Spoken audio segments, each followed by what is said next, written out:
Finally, this level of investment gets defense back to 4.5%.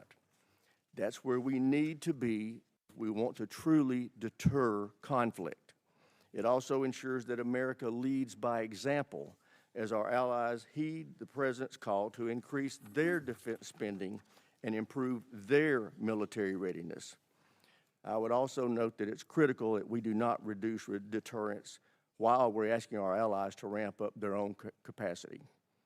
And that's something we're going to be paying a lot of attention to in this committee. Before I close my remarks, I want to highlight the bravery, dedication, and professionalism of our warfighters throughout this conflict with Iran. Their tremendous work to achieve the very clear military objectives of this operation has given the President the opening he needs to negotiate a true and lasting peace that will ensure Iran never acquires a nuclear weapon. Mr. Secretary, General Caine, thank you for being here. I look forward to hearing how this budget request will ensure our military can preserve American deterrence for generations to come. And with that, I yield to my friend, the ranking member, for his opening statement. Well, thank you, Mr. Chairman. I appreciate those opening remarks. I want to start by agreeing with you on the last point. Our troops have performed incredibly well in the last 15 months. They have been asked to do more than anyone expected, and they have demonstrated the incredible capability of the United States military. I think we should all recognize that. Even if we question the strategy, some of the decisions behind it, our troops deserve nothing but our praise for the incredible job that they have done. It has not been perfect. Certainly mistakes have been made, but we have demonstrated to the world that we have a highly capable military. And I hear the chairman on the need for an increased budget. I think there's a whole lot of needs across the United States of America that would have the same attitude about health care, about education, about infrastructure. But the problem is we have a $40 trillion debt, and we insist on cutting taxes for absolutely everybody, so we reduce the amount of revenue that is available to that. We also have to have a national security strategy that lives within a sound fiscal picture. Most experts would say that the most profound threat to our national security right now is exactly that, is our fiscal picture. How are we going to continue to be able to afford to fund the things we need to fund as we run the debt ever higher? The other thing worth worrying about is the Pentagon has not yet passed an audit. If we give them what is roughly a 50 to 60% increase, is that money going to be well spent? We have every reason to doubt that. Now, I will say, and I praise the chairman, this committee, and in a bipartisan, bicameral way, we have tackled the problem of acquisition reform. I think last year's bill put us on a good trajectory to get to the point where we can, in fact, innovate faster at scale. I also believe the Pentagon has been working on that. We've had many meetings with Deputy Secretary Feinberg, who is focused on that, but we got a long way to go. Can the Pentagon really absorb another $500–600 billion, depending on what the supplemental and the reconciliation package are? I don't think so. We need to pay as much attention to how we're spending the money as to how much we're spending, and we never seem to do that.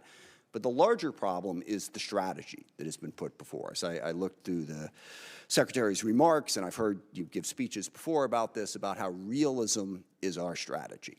And I find that absurd, and given what we are doing. You can say a lot of things about the strategy, but calling it realistic? We started a full-scale war in the Middle East against Iran to try to reshape the Middle East. Now, we can talk about that in a bunch of different ways, but it is the exact opposite of realism. And in fact, starting wars in the Middle East that get out of control and lead us to have far greater costs for the benefits is one of the cornerstones of the unrealistic strategy that this administration has criticized over and over and over again. And yet here we are in a full-scale Mideast war, and we've seen the costs of that. Certainly at the top of that list is 13 service members killed and hundreds wounded, but it goes way beyond that. That thousands of civilians have been killed. Over a dozen countries now have been dragged into this war in one way or another. The Israel-Lebanon war has exploded since this war started. We now have a conflict between the Shia militias in Iraq and Kurdistan that is straining, to put it mildly, our relationship with Iraq and also causing greater chaos throughout the Middle East. We see the impact on the economy. Certainly here at home, gas prices up by over $1. The impact of the fertilizer increase is going to come later as food prices skyrocket. But what is happening to us is a all part of what's happening to the rest of the world. Certainly the Middle East's economy has been tossed up in the air, but dozens of countries are rationing gasoline as we speak and experiencing extreme economic pain because of this war. So there's nothing realistic about that. And one of the big questions that we need to get answered today is, where is this going? What is the plan to achieve our objectives? We've seen the cost, and the cost is very, very high. All we keep hearing on the objectives is we keep seeing all of the targets that we have struck. And again, that is an incredible accomplishment from a tactical standpoint. I think the proficiency of our military has been on display, but we're not in this for a tactical advantage. We're in this to fundamentally change Iran. And as we sit here today, Iran's nuclear program is exactly what it was before this war started. They have not lost their capacity to inflict pain. They still have a ballistic missile program. They're still able to blockade the Strait of Hormuz and have the ships that are capable of doing that. What is the plan to get that to change? And most disturbingly, the president keeps telling us that it's over. What was it, a week ago Friday, the president announced that Iran had agreed to give up their nuclear program, to give up their ballistic missile program, to stop support for terrorist groups, to reopen the Strait of Hormuz. The only problem with that is literally none of that was true. He was completely making it up. It wasn't. Iran hadn't even agreed to meet with us, as became embarrassingly clear as the days spun out and poor J.D. Vance had to keep going back and forth to the airport. We never even had a meeting. So wish fulfillment is not really a strategy. I mean, maybe the president thinks he's doing some sort of Jedi mind trick and can tell Iran, you will give up your nuclear weapons, and they automatically will. But that's not working. So what we need to hear today is what is going to work. We have 50,000 troops in the region who are still at risk. How are those tactical victories going to translate into some sort of strategic success?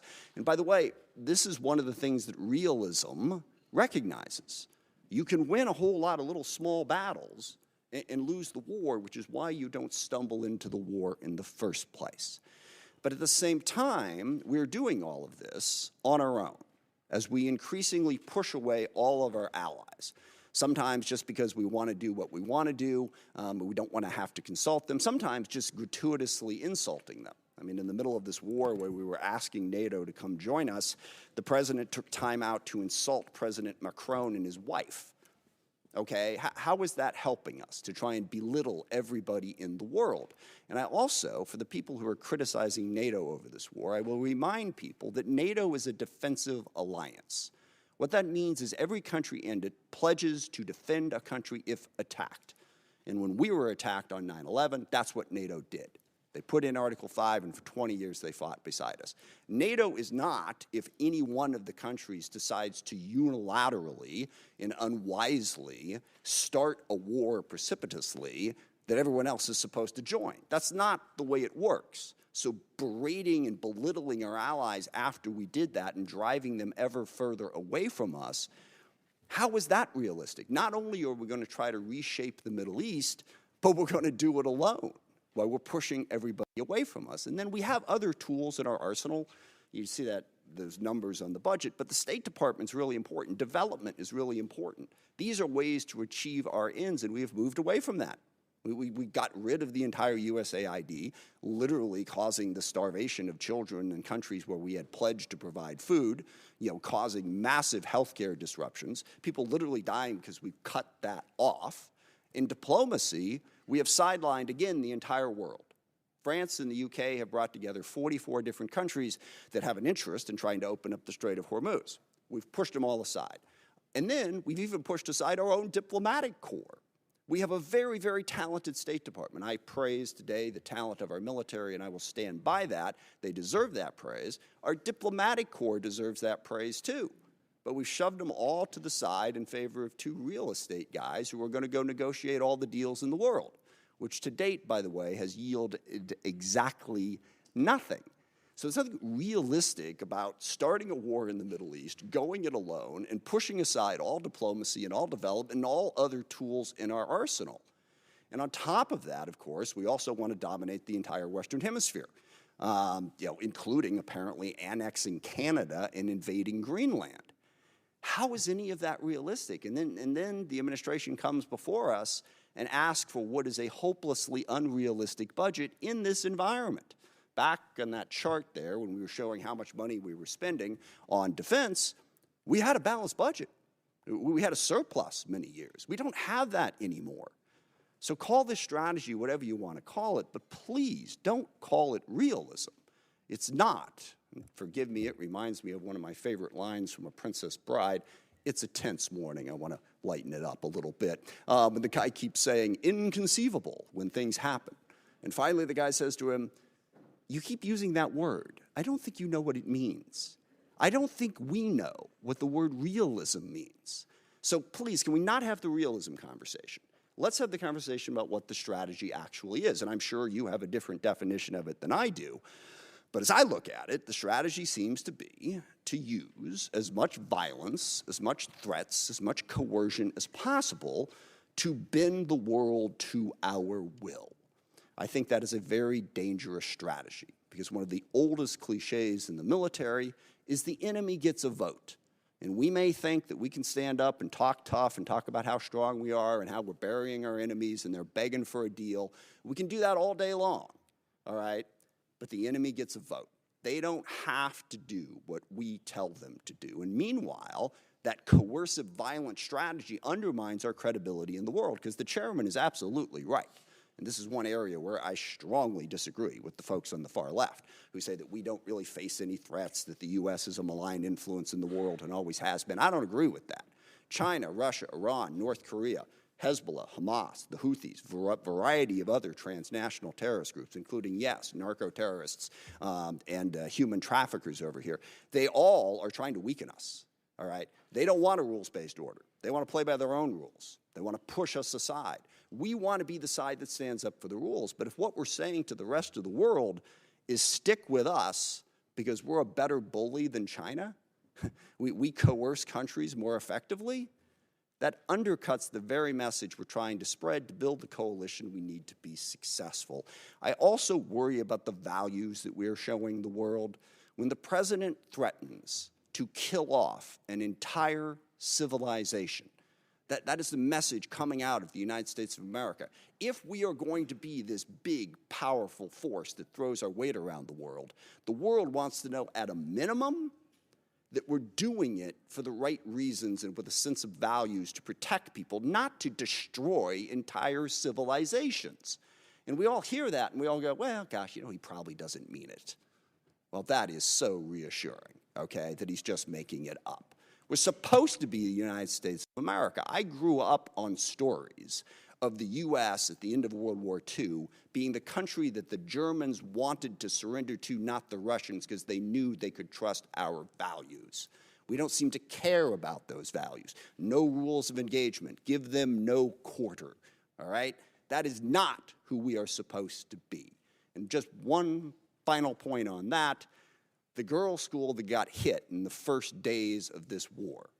There is absolutely no question at this point what happened. We made a mistake, and that happens in war. We identified this target based on earlier charts, and yet 2 months after it happened, we refused to say anything about it, giving the world the impression that we just don't care. We do not care about the casualties and the chaos that is caused by our war, and we should care, even if we want to prosecute that war. Now, I agree with the chairman. We need a strategy. We face the most complex threat environment that we've faced in a very, very long time. So we really want to hear from the administration. Don't give us this realism, chest-thumping stuff. What are we really going to do to meet those threats, to deal with the challenges we face? And I'll close just by saying one of the other ironies of this, of course, is we have a great example in the world right now of what our strategy should be and where our values should be, and that's Ukraine. And I'm really curious, here we are, we roll out the red carpet for Vladimir Putin. We belittle and insult President Zelensky in the White House. He has no cards, right? Well, here we are a year after that. Looks like he had a couple cards to play because Ukraine is actually winning against Russia. Ukraine, a sovereign democracy standing up against a brutal, oppressive, coercive dictatorship. And we can't even bring ourselves on a consistent basis to say, we are with Ukraine and we are against what Putin is doing, and stand up and support them. So I want to see that strategy to meet the complex threat environment that we have. But simply saying we've already won and boasting and bragging and trying to belittle and insult the entire world, that's not going to get us to the posture that we need. So I hope we have a conversation about how we can build a strategy that makes sense and is actually realistic. With that, I yield back. I thank the ranking member for his opening statement. Now I'd like to introduce our witnesses. And we have the Honorable Pete Hegseth, Secretary of War, General Dan Caine, Chairman of the Joint Chiefs of Staff, and they are being accompanied by Mr. Jay Hurst, Acting Chief Financial Officer and Comptroller for the Department. I also want to welcome the Secretary's wife, Jennifer. Welcome to our hearing. Glad to have you here with us today. And with that, Ms. Secretary, we'll start with you. You're recognized. Well, thank you, Mr. Chairman. Ranking Member Smith, distinguished members of the committee, we appreciate the opportunity to testify in full support of President Trump's historic $1.5 trillion fiscal year 2027 budget request for the Department of War. The President's budget request reflects the urgency of the moment, addressing both the deferment of longstanding problems as well as positioning our forces for both the current and the future fight. We think divesting to invest is a strategy of austerity. I'm honored to appear alongside General Dan Caine, Chairman of the Joint Chiefs of Staff, as well as Jay Hurst, our Comptroller, or Chief Financial Officer. I'd like to start by thanking this committee and Congress for your partnership in securing the investments needed for a stronger, prouder, and more secure America. I think what our troops have demonstrated to the world over the last 15 months are a reflection of that. A nation's ability to build, innovate, and support the critical needs of its warfighters at speed and at scale is the foundation upon which its survival rests. However, upon taking office on January 20th, 2025, President Trump inherited a defense industrial base that had been hollowed out by years of America last policies, resulting in a diminished ability to project strength. Under the previous administration, we were focused on offshoring and outsourcing, riddled with cost overruns and degraded capabilities. Under the leadership of President Trump, our builder-in-chief, we are reversing this systemic decay and putting our defense industrial base back on a wartime footing. If you ask anyone at our Pentagon, urgency informs everything we do. We're rebuilding a military that the American people can be proud of, one that instills nothing less than unrelenting fear in our adversaries and the utmost confidence in our allies. We fight to win in every scenario. The $1.5 trillion FY27 budget put forward by the President will build upon the historic $1 trillion FY26 top line and continue to reverse the 4 years of underinvestment and mismanagement of the Biden administration. The $1.5 trillion budget will ensure the United States continues to maintain the world's most powerful and capable military as we grapple with a complex threat environment across multiple theaters. Not to mention, this budget also includes a historic troop pay increase, 7% for lower enlisted, and the budget eliminates all poor or failing barracks. Quality of life for our troops is front and center in this budget as well. By supercharging our industrial capability and transforming how the department does business, we're restoring American commercial dominance at a pace unseen in generations, transforming the defense industrial base from a broken, slow-moving system of the past. We have flipped the Pentagon acquisition process from a bureaucratic model to a business model, 180, decisively moving from an acquisition environment paralyzed by bureaucratic red tape into an outcomes-driven organization focused on delivering the most at cost, at scale for taxpayer dollars. Over the past year, through historic multi-year procurement agreements, smart business deals for things like critical munitions and capabilities, we've sent an unambiguous demand signal to industry partners to build more and build faster. The result has been a surge, a revitalization of our great American factories and a massive reinvestment in the skilled American workers who serve as the industrial muscle behind our warriors. Let me briefly provide you with some concrete high-level metrics of what's been accomplished over just the past few months. These are announced new facilities and investments to support American warfighters, and I would refer you to the screen. The department has helped stimulate more than 250 private investment deals in 39 states, in 180 cities, and 150 companies worth more than $50 billion.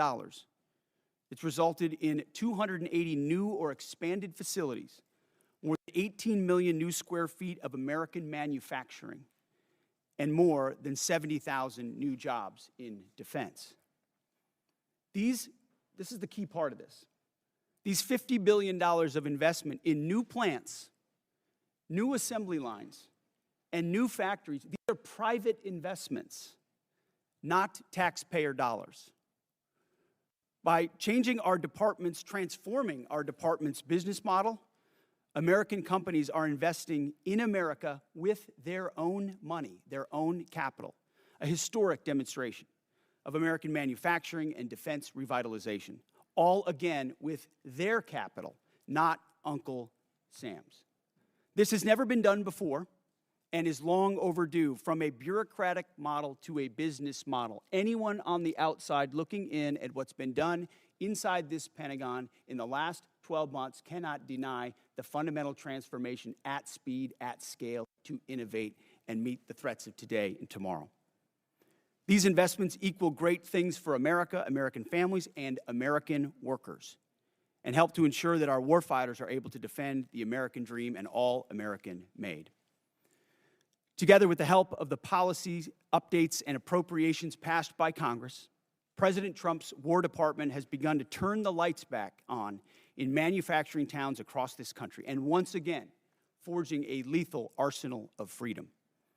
Where critical supply chains are threatened, the War Department has acted decisively to inject capital, stimulate production, and prevent adversarial exploitation. We are firing up the American economic engine, and at every level of our defense industrial base.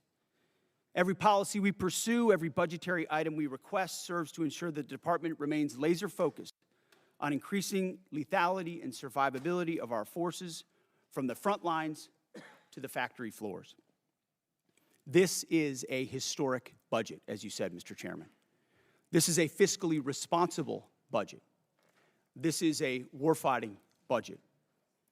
And speaking of warfighting, the topic of Iran, I'm sure will come up today, which I very much welcome discussing.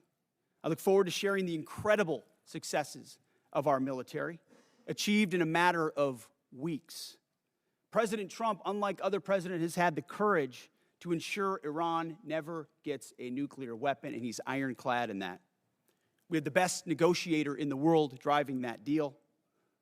The biggest challenge, the biggest adversary we face at this point are the reckless, feckless, and defeatist words of congressional Democrats and some Republicans 2 months in, I remind you, 2 months in to a conflict.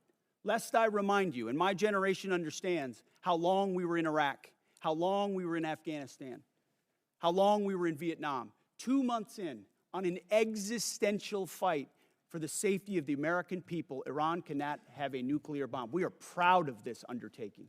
I am proud that President Trump has had the courage to do it, and I look forward to sharing more about what our troops have accomplished. So I thank you again for the opportunity to address this committee. I ask that God would continue to watch over our troops in harm's way, and those that have fallen are always in our memory, and we fight to ensure their legacy. Look forward to answering the questions of this committee. Thank you, Mr. Secretary. General Caine, you're recognized. Thank you, Chairman Rogers, Ranking Member Smith, and members of this committee. Thanks for having me today. I'm honored to be here today alongside the Honorable Pete Hegseth and Honorable Jay Hurst to testify on the President's fiscal year 2027 budget. I'm grateful for the opportunity to testify today, and I'm thankful for your continued partnership in support of our warfighters defending the homeland and our interests around the world. It's a privilege to speak with you today about the foundation of America's strength, our 2.8 million members of our joint force, and I'm continually inspired by our soldiers, sailors, airmen, Marines, Guardians, and Coast Guardsmen, and our civilians, standing the watch for our nation, supported always by their families. Each and every one of them could have chosen another path, but they don't. They choose to serve and to do something more important than themselves. And every day they meet the nation's challenges, from combat operations to critical support roles, with the courage, tenacity, and grit that keeps our nation strong and secure. I would also like to express my deep gratitude for the 39 members of our joint force who've passed away during my time as the chairman, including 14 who've passed during Operation Epic Fury. As the Secretary said, we are deeply grateful for each of them and their families, and their names will never be forgotten. As the chairman, my duty is to ensure our civilian leadership has a comprehensive range of military options and the associated risks that to those leaders who make the nation's hardest decisions, and offer my military advice privately. I owe the President, the Secretary, and the Congress the truth at every turn. My blueprint for this role is General George C. Marshall. His commitment to civilian control of the military and nonpartisan military remains a constant standard and something I borrow from often. I strive daily to emulate his candor, delivering the facts to our leaders and telling them always what they need to hear, not always what they want to hear. And once a decision is made, executing it with absolute dedication, and that is the demand of our profession. I sit here today before you representing our incredible joint force, and I want to emphasize my commitment to this committee and the Congress that I will always follow General Marshall's steadfast example by providing clear and candid, nonpartisan military advice, and working together with our civilian leaders to ensure that our military does the things that we must do, being prepared to deter and defend our nation, and if called upon, win our wars around the world. America's joint force is operational at its core, purpose-built for the realities of a complex and ever-changing world. We are organized, trained, and equipped to execute the most demanding missions across the globe with unrivaled precision. Over the past year, our warfighters have consistently demonstrated exactly what it means to be the most capable, adaptable, and most professional military force in the world.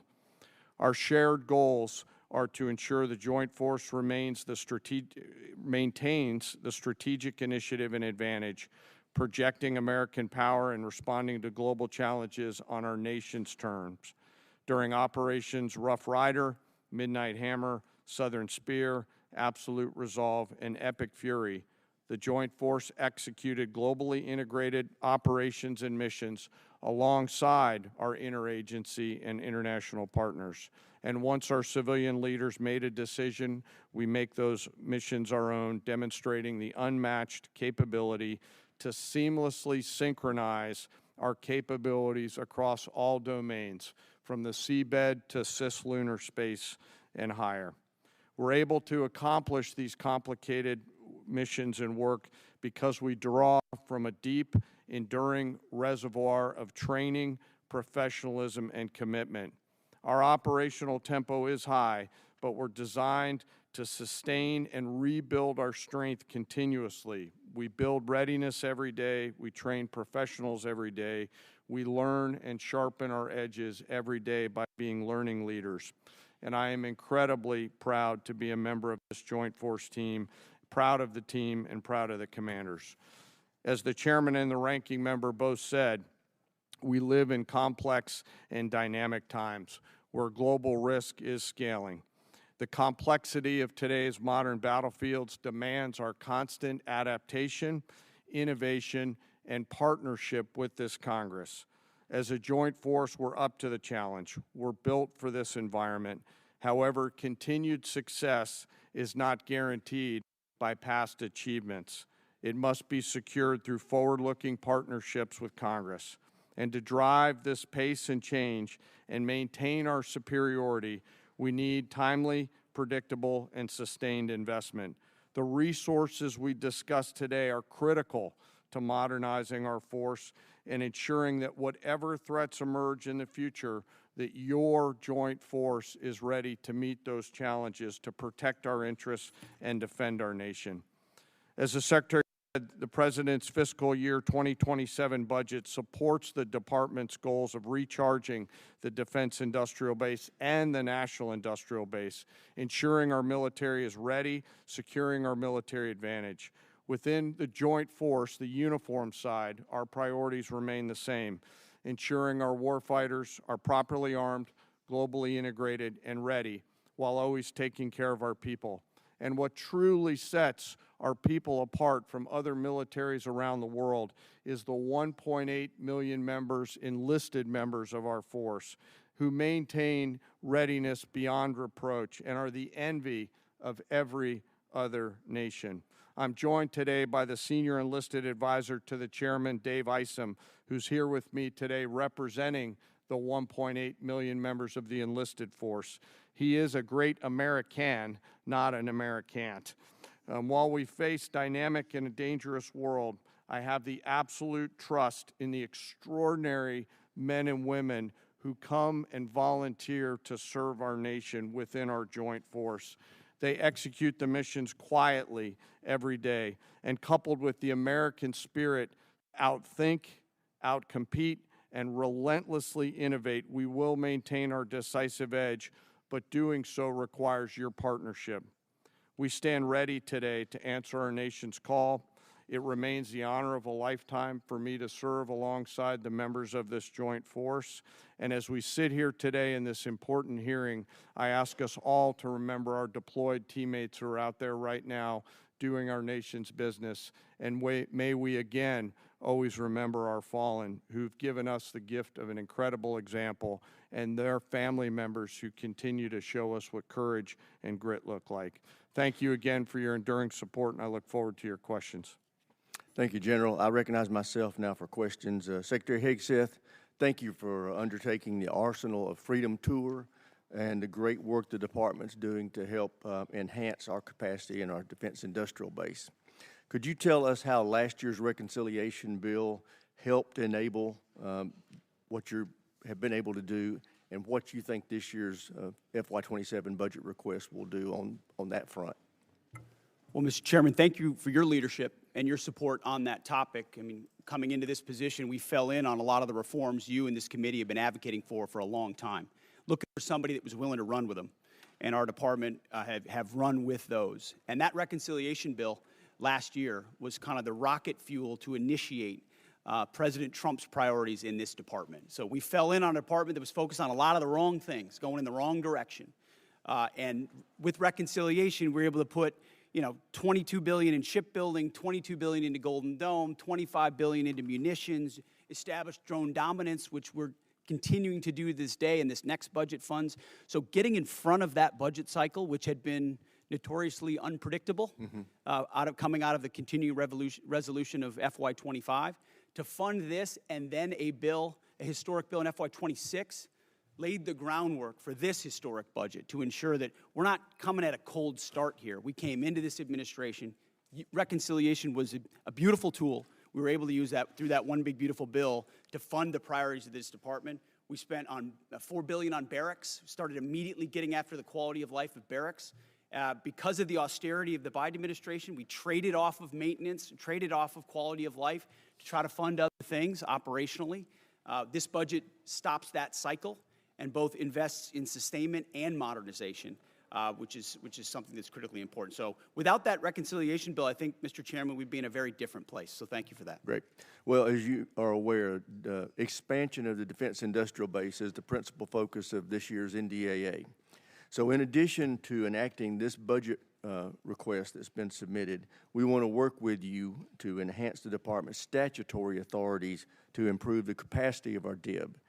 What additional changes in law, such as the additional multi-year block buy authority, would you recommend that we pursue in this year's NDAA? A few aspects of the acquisition transformation that's been undertaken by Undersecretary Duffy in acquisitions and sustainment. So there are some aspects of that we'd like to codify even more. But you mentioned it. Multi-year procurement is incredibly important and one of the most important parts of this bill.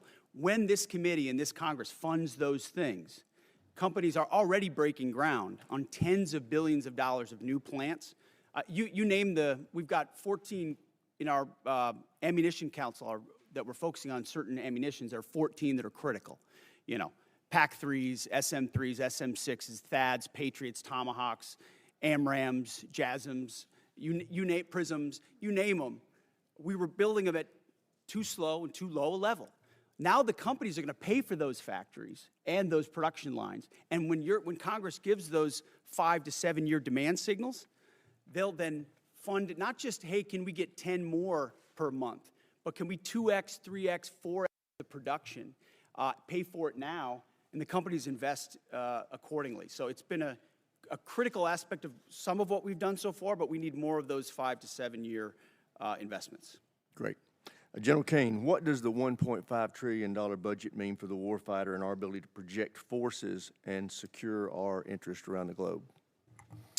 Chairman, you know, in my view, this represents a historic down payment on future security.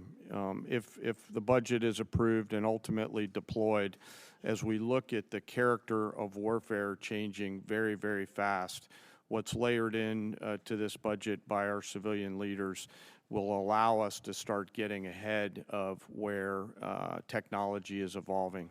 And as I mentioned, the character of warfighting is changing pretty quickly.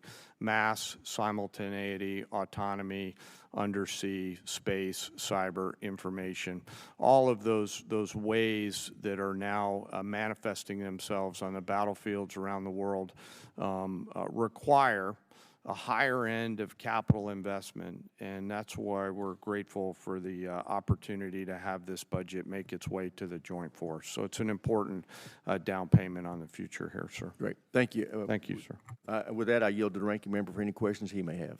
Thank you.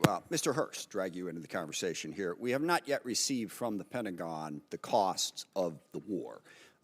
So just for the record, we'd like to get that as soon as possible. Certainly the munitions expended, but also underreported is we've had a fair amount of equipment destroyed, including 2 C-130s with the rescue of our downed airmen.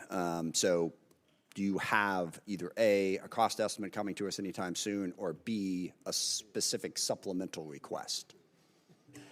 Thank you for that question. So approximately at this day, we're spending about $25 billion on Operation Epic Fury. Most of that is munitions. There's part of that it's obviously O&M and equipment replacement. We will formulate a supplemental through the White House that will come to Congress once we have a full assessment of the cost of the conflict. Sure. So you're saying the full cost at this point is $25 billion?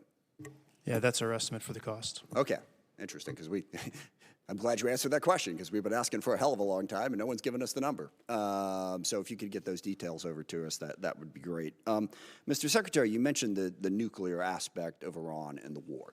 And it is worth noting that every president prior to this one, including President Trump in his first term, also prevented Iran from getting a nuclear weapon without actually having to go to war in Iran. So we need to keep that in mind. But also, since the war started, Iran's nuclear arsenal has not been weakened in any way. And at the moment, in negotiations, what Iran is saying, basically pay us to open up the strait. That's their position, which is completely untenable. I agree. It's worth noting, of course, that the strait was open before the war started. Now we're negotiating to get back to status quo. And Iran's most recent offer is to say, we'll talk about nukes later. So what is the plan to actually turn all of this lethal kinetic action into an improvement in the nuclear situation? Because we haven't gotten there yet. Play it out for us. How does that happen? How does it actually lead to that result? Well, I would take issue with the premise of the question that nothing was done. Operation Midnight Hammer was a very effective. Well, I didn't say nothing was done. I said in this war. Ultimately, since this war started. well, this under this administration, unlike other administrations, which cut bad deals and pallets of cash with no ability to oversee whether Iran is actually pursuing a nuclear program. Which is where if we we're want at to litigate JCPOA or the Iran deal, our view, the president's views, that was a very bad deal. Okay. It gave them a That's bunch the of money up past. front. What's the future? To fund, you talked about negotiated deals. Allowed them to fund their proxies and spread Hamas and Hezbollah all around the region, build up nuclear capabilities. That's great. What are we going to do now? President Trump has been clear-eyed, from the killing of Qasem Soleimani to the pulling out of the Iran deal to Midnight Hammer and now to this effort to recognize that you have to stare down this kind of enemy who's hell-bent on getting a nuclear weapon and get them to a point where they're at the table giving it up in a way that ensures they never have it. So they haven't broken yet. Okay, we haven't gotten there yet. For all of the Well, their nuclear facilities have been obliterated. Underground, they're buried, and we're watching them 24/7. So we know where any nuclear material reclaiming might be. my time for we're just a watching quick it. second here. We had to start this war, you just said, 60 days ago, because the nuclear weapon was an imminent threat. Now you're saying that it was completely obliterated? They had not given up their nuclear ambitions, and they had a conventional shield of thousands of missiles. So Operation Midnight They're at the Hammer weakest accomplished moment. nothing of substance. It you're left us missing- at you're exactly missing the the same point. place we were before. So Their, much so their that we had to facilities start were a bombed war. and obliterated.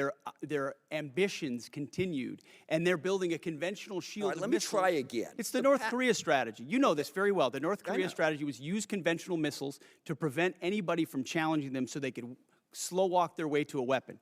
President Trump saw Iran at its weakest moment, took an action to ensure, in a way that only the United States of America could do with our Israeli partners, And yet to they ensure their still haven't given up conventional the nuclear. shield was All right. brought One to other heel, which question, we've done. if I could get to it. So on Ukraine, a year plus ago, your advice, the president's advice, was Ukraine had no cards to play.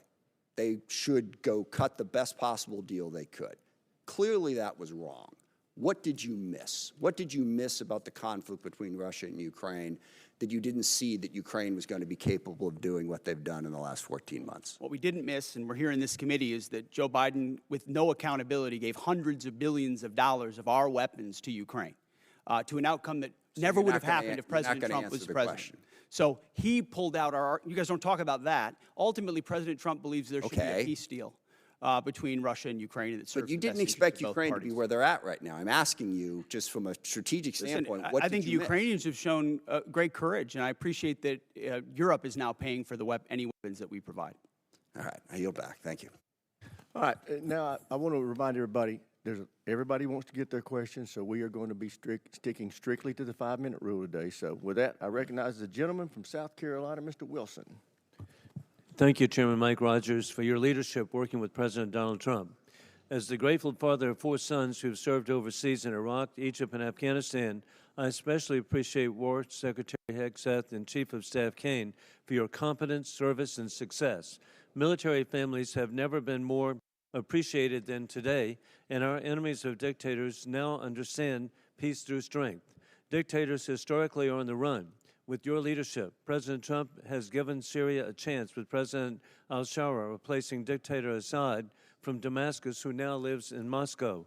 Dictator Maduro is correctly in a Manhattan jail, as you successfully revealed in Caracas that the war criminal Putin air defenses do not work, the Chinese Communist Party radar failed, and Cuban mercenaries were expendable.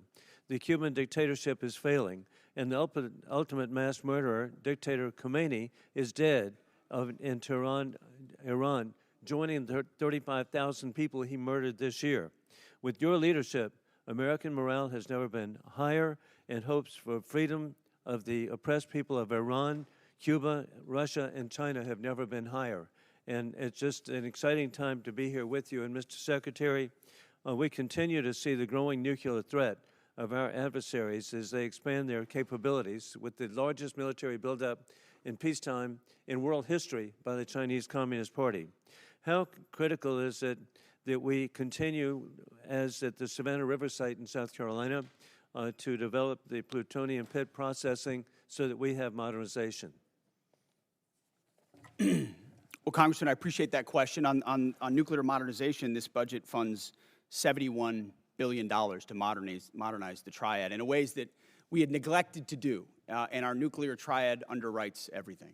But I really appreciate your opening statement. I think something that obviously the media doesn't want to cover and doesn't want to talk about is the historic, record-breaking surge in recruiting in our ranks. 30-year record in recruiting of Americans wanting to join our joint force, wanting to put the uniform on. We're meeting recruiting goals halfway through the year. We couldn't meet our recruiting goals under the previous administration. Under Joe Biden, Americans didn't want to join the military. We couldn't get it. Now we have to turn people away and push them to the next fiscal year. That's why this budget grows our force by almost 50,000. ultimately, additional troops into the force that we believe we can recruit. That's the best vote of confidence I can imagine. Well, from the hey, American people. And it's even not just better, hey, recruiting, Mr. it's also Secretary, retention. you're really understating. Leaving no airmen behind. Hey, what an inspiration on Easter Day. God bless y'all and what you've achieved. With that in mind, too, General Caine, with your VMI military perspective, War Colonel Putin is losing in Ukraine as his 30-day special mission is now 4 years of, as the Secretary has identified, courageous Ukrainian success led by President Vladimir Zelensky. I appreciate that NATO and the EU have unified for Ukraine as the U.S. ranks 17th per GDP in assistance for Ukraine. Ukraine is frontline, stopping War Colonel Putin from resurrecting the failed Soviet Union, rigging elections in Belarus, invading Ukraine, keeping troops in Moldova, and with the Indvaishvili invading and rigging elections in the Republic of Georgia. As we're transitioning greater responsibility to our NATO allies, how do we ensure seamless integration to have deterrence during this shift? Congressman, we're very fortunate to have great leaders out in the European theater right now. General Grinkowicz and his leadership team are committed to ensuring that integration and transition takes place in a most combat-capable and effective way. Very entrepreneurial leaders out there across the components, and with General Grinkowicz, and he's doing a great job out there, as the committee knows. And indeed, as we conclude, historically, President Trump, Mr. Secretary General, you have united the Middle East nations unprecedented to ally with the United States. You have united Latin America unprecedented to ally with the United States. You've united the Indo-Pacific unprecedented to ally with the United States, and united NATO and EU unprecedented to ally with the United States. You're achieving peace and deterrence through strength. I yield back. Gentleman yields back. Chair, and I recognize the gentleman from Connecticut, Mr. Courtney. Thank you, Mr. Chairman. Mr. Secretary and General Caine, this morning's Wall Street Journal's lead headline reads, quote, Trump tells aides to prepare for an extended blockade of Iran. It goes on to describe, again, the thinking behind the strategy, but also talks about how prolonging the blockade is going to continue to drive up energy costs all over the world. Given the ever-changing messages from this administration on the war strategy and timeline, I really honestly don't expect you to confirm or deny the Journal's story. But one thing is clear, the Strait of Hormuz has dropped to the lowest level since the war began, and commodity markets have stopped listening to the happy talk, and crude oil prices this morning have risen to the highest level since the war in Ukraine started in 2022. AAA reported this morning that the average price of gas is $4.30 a gallon, up 30 cents in 1 week. Diesel's average is $5.45. My friend Mr. Garamendi says in California it's closer to $8 a gallon. And fertilizer prices have also hammered farmers at exactly the same time they're beginning planting all across the country. Aside from the damage this war has done to American consumers, farmers, and small businesses, I want to focus for a minute on the cost of the war and our military readiness, particularly to other combatant commands. Mr. Secretary, you put out a national defense strategy in January, which listed the threat assessment facing our country. China was number one, with the second largest, most powerful military in the world, of course. Russia's nuclear force clearly was number two in terms of the threat they pose to the homeland. North Korea, which has missiles that actually can reach U.S. territory, was ranked number three, and Iran was described as, quote, and accurately, after Midnight Hammer, that Iran's regime is weaker and more vulnerable than it has been in decades. Again, this was before February 28th, when the decision was made to go into the military strikes on Iran. So today, we have 3 carrier strike forces in Central Command. The Indo-PACOM, which is where Russia and China are operating their navies, 52% of the globe. We have 1 carrier strike group in Japan, George Washington. And the imbalance in terms of just, what our commitments and frankly, what our national defense strategy, is just blindingly obvious in terms of what this war is doing. Gerald Ford is on day 312 of its deployment. They've gone through fires, plumbing problems, and again, an extended deployment, which in my opinion, is hitting readiness as hard as anything I've seen in the time that I've been on this committee. So, General Caine, I mean, in terms of, again, the carrier strike groups that are over there, I mean, assuming that we get to some end game here, Ford is not going over to the Indo-Pacific to buttress the gap that exists there today. They've got to go back into pretty heavy repair and availability in terms of trying to recover from their deployment. So again, in terms of just, the decisions about where we're putting people and putting really the most powerful part of our Navy, can you explain, again, what that means in terms of the situation in Indo-PACOM, where China is watching? We saw Mr. Rogers' pretty powerful presentation in terms of the buildup that's happening in that part of the world. How does that align with the National Defense Strategy, which was just put out by this administration in January? Well, sir, first, I want to echo your comments on the Ford Strike Group. Fantastic work by incredible sailors, not just the Ford herself, but the other ships as well, on a historic cruise doing incredible work for the nation. But excuse me, how does that balance with the National Defense Strategy? Yes, sir, happy to answer the way I think about this. The National Security Strategy and National Defense Strategy are frameworks, but a president will employ national force and power based on the political and security situations that a president deems appropriate to use that military force. There's always trade-offs in all of these things. I'm confident that the president always carefully considers these readiness trade-offs, and I'm sure he has done so in this case based on the military options that we've presented with the associated risks and advice. To make a trade going after a regime that's weaker and more vulnerable than it has been in decades, which is quote unquote from the Defense Strategy's report, does not, in my opinion, in common sense. Gentleman's time's expired.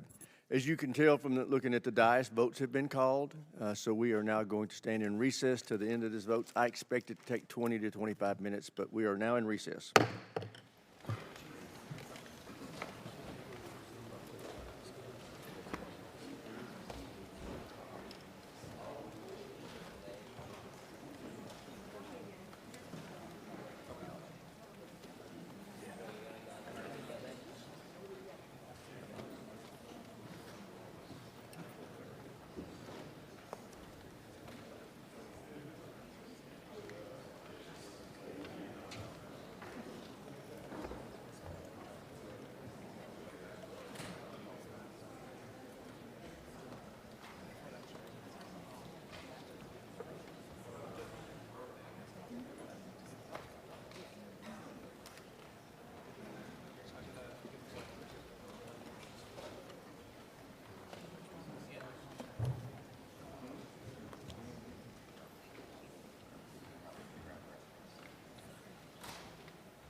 Thank you. Appreciate it. Are you a Marine? I'm on Marine. Nice. Which officer? Jacobs. Oh, okay. Nice. You want to let me know? Yeah, sure, dude. Are you in that like fellows chat? Yeah. Yeah. Which one?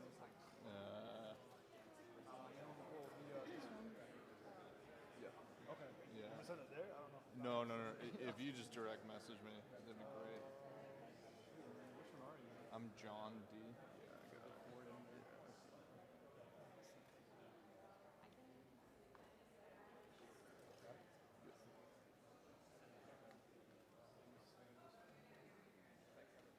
You're like front and center. Right?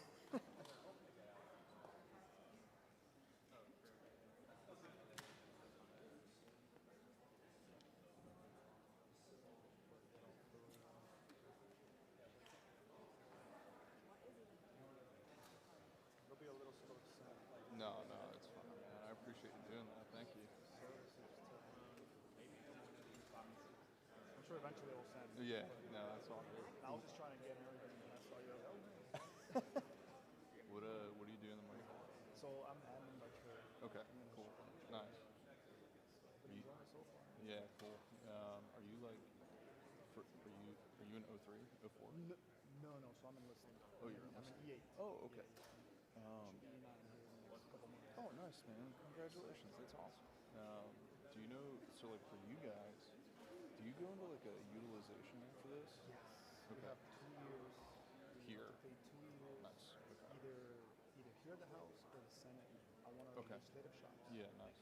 Or we go to like the Pentagon. Yep. Any role there or other offices that we have. Similar. It's Yeah. similar with us. And then we have after those 2 years of utilization, we have a year to pay back to the Marine.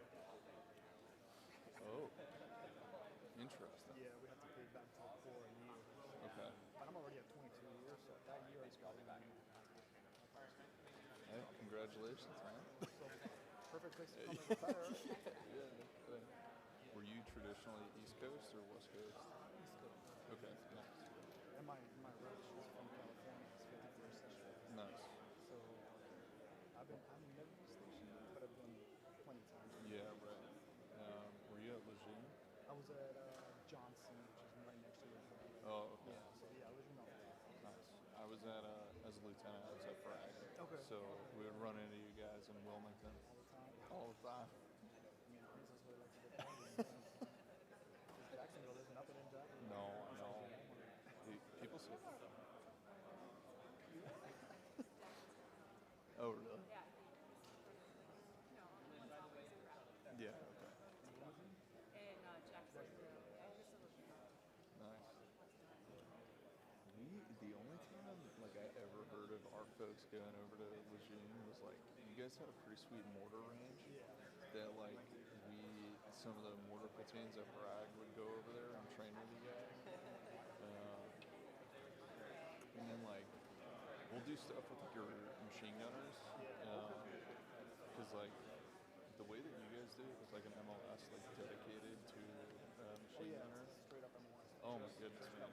And they're fantastic. Like they're so knowledgeable. Whereas like for us it's just not. Yeah, right. And it's like seniority based for us. So it's like your most senior squad. Jimmy's doing great. No. I was at.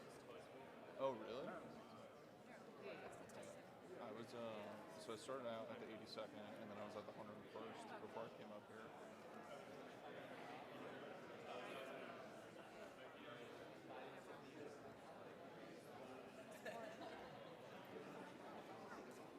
And you? Are you? So I'm a fellow. Yeah. Or who are you? Where do you? Or where do you come from? If you don't mind me asking, like which service or neither? No. Duty. Oh, okay. All right. Nice. That's cool. Yeah. That's cool. Are you enjoying it? I do. I am. It's different. The shake up across the country. Yeah. And it's steep to see what else I can do. Yeah, totally. No, I get to meet you guys. It's kind of nice because I've worked a lot with you. Oh, interesting. But then a lot of naval officers and other fleet officers this time of year. Yeah. I was actually fantastic. Yeah, they were the first group I ever saw. Yeah, I know. I was like, they did exactly what I asked. So the Army guys look at me and go, why do I have to do that? I'm like, oh, okay. And then just ask me why. And then they go do it. They just, as soon as you tell them, because this is up, I need you to please. Oh. Civilians, they go, I don't know. Like, it's a great dynamic. Civilians will say, are you sure? Is there hazard pay for this? No. Oh, that's good. Hey, buddy, how are you? You want to? Better now see you today. Better after today. You've been rocking hard on this. You see, buddy. Let me know if I can help you. Are you tight with Master Arnold Ramirez? Yeah. He shot me an email earlier today, and I was hoping I was going to see him here actually. Yeah, I wonder where he went. But yeah, no. Was he kicking around? Seems like a good dude. There's only 4 of us, 5 of us enlisted, with 14 officers in our group. Okay. Hey man, what's up? How are you? Nice. Staying out of trouble? Very cool. Haven't got native yet? It's about time you guys go.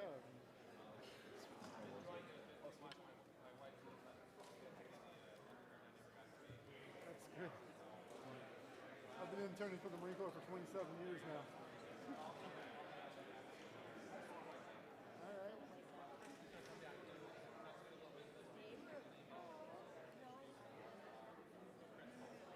What's the topic of it?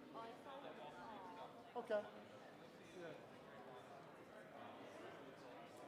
All right. Let's link up on that and see what we can do. Yeah, that's good. So, all right. I made you some more room, man.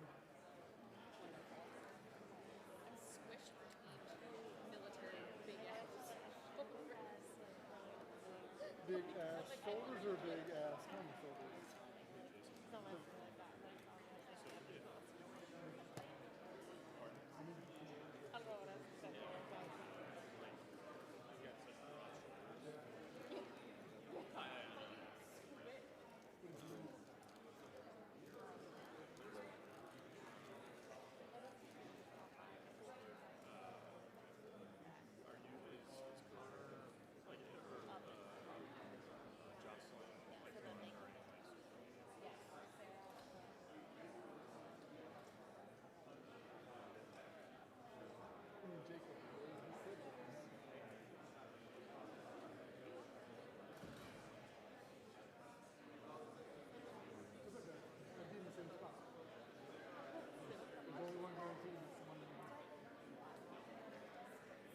Hey Jen, you guys good?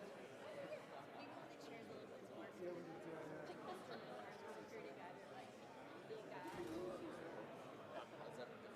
Apparently he's here. I didn't see him.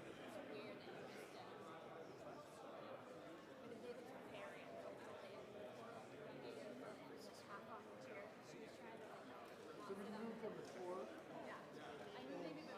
Good. You need more? Take it off. We're about to walk in for about at least 3.5 hours.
purposefully was putting you, like, when I was moving chairs earlier, I was putting you between the two seats behind names so I couldn't see through. Thanks, man. I thought it was cool, that picture last year. That was in the Senate, because it was something more, so.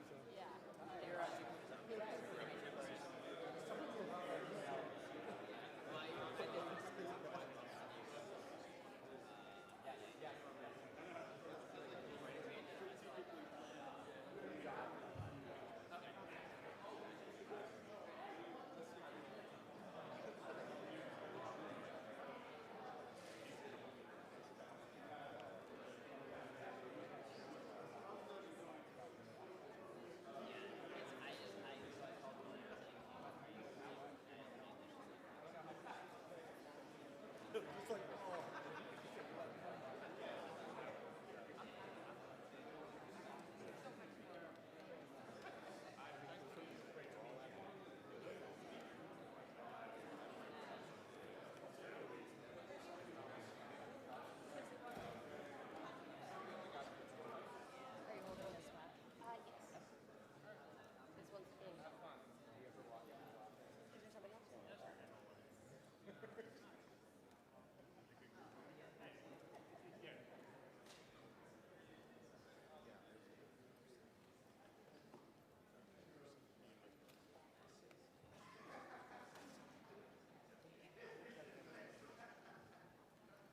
Are you holding this one? Yes.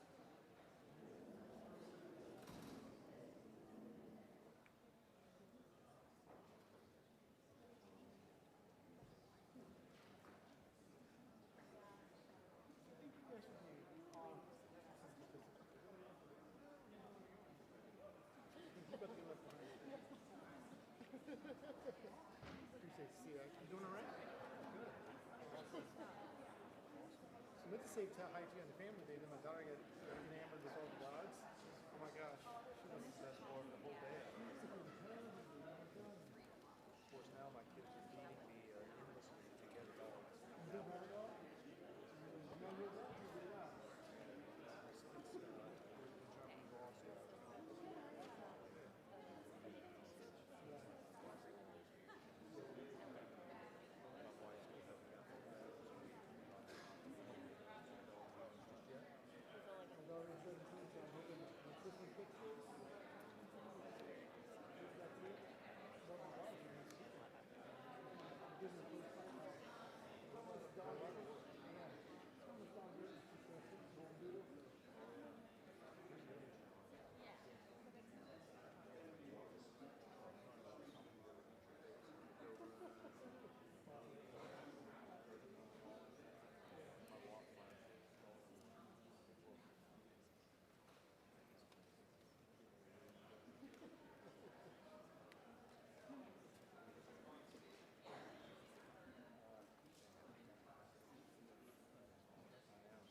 You staying the whole time?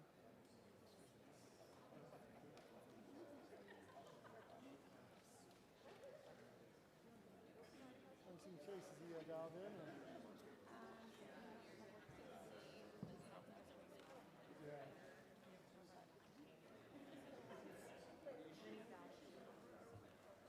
You guys got bigger fish. I keep forgetting about that.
Here, we'll come back to order.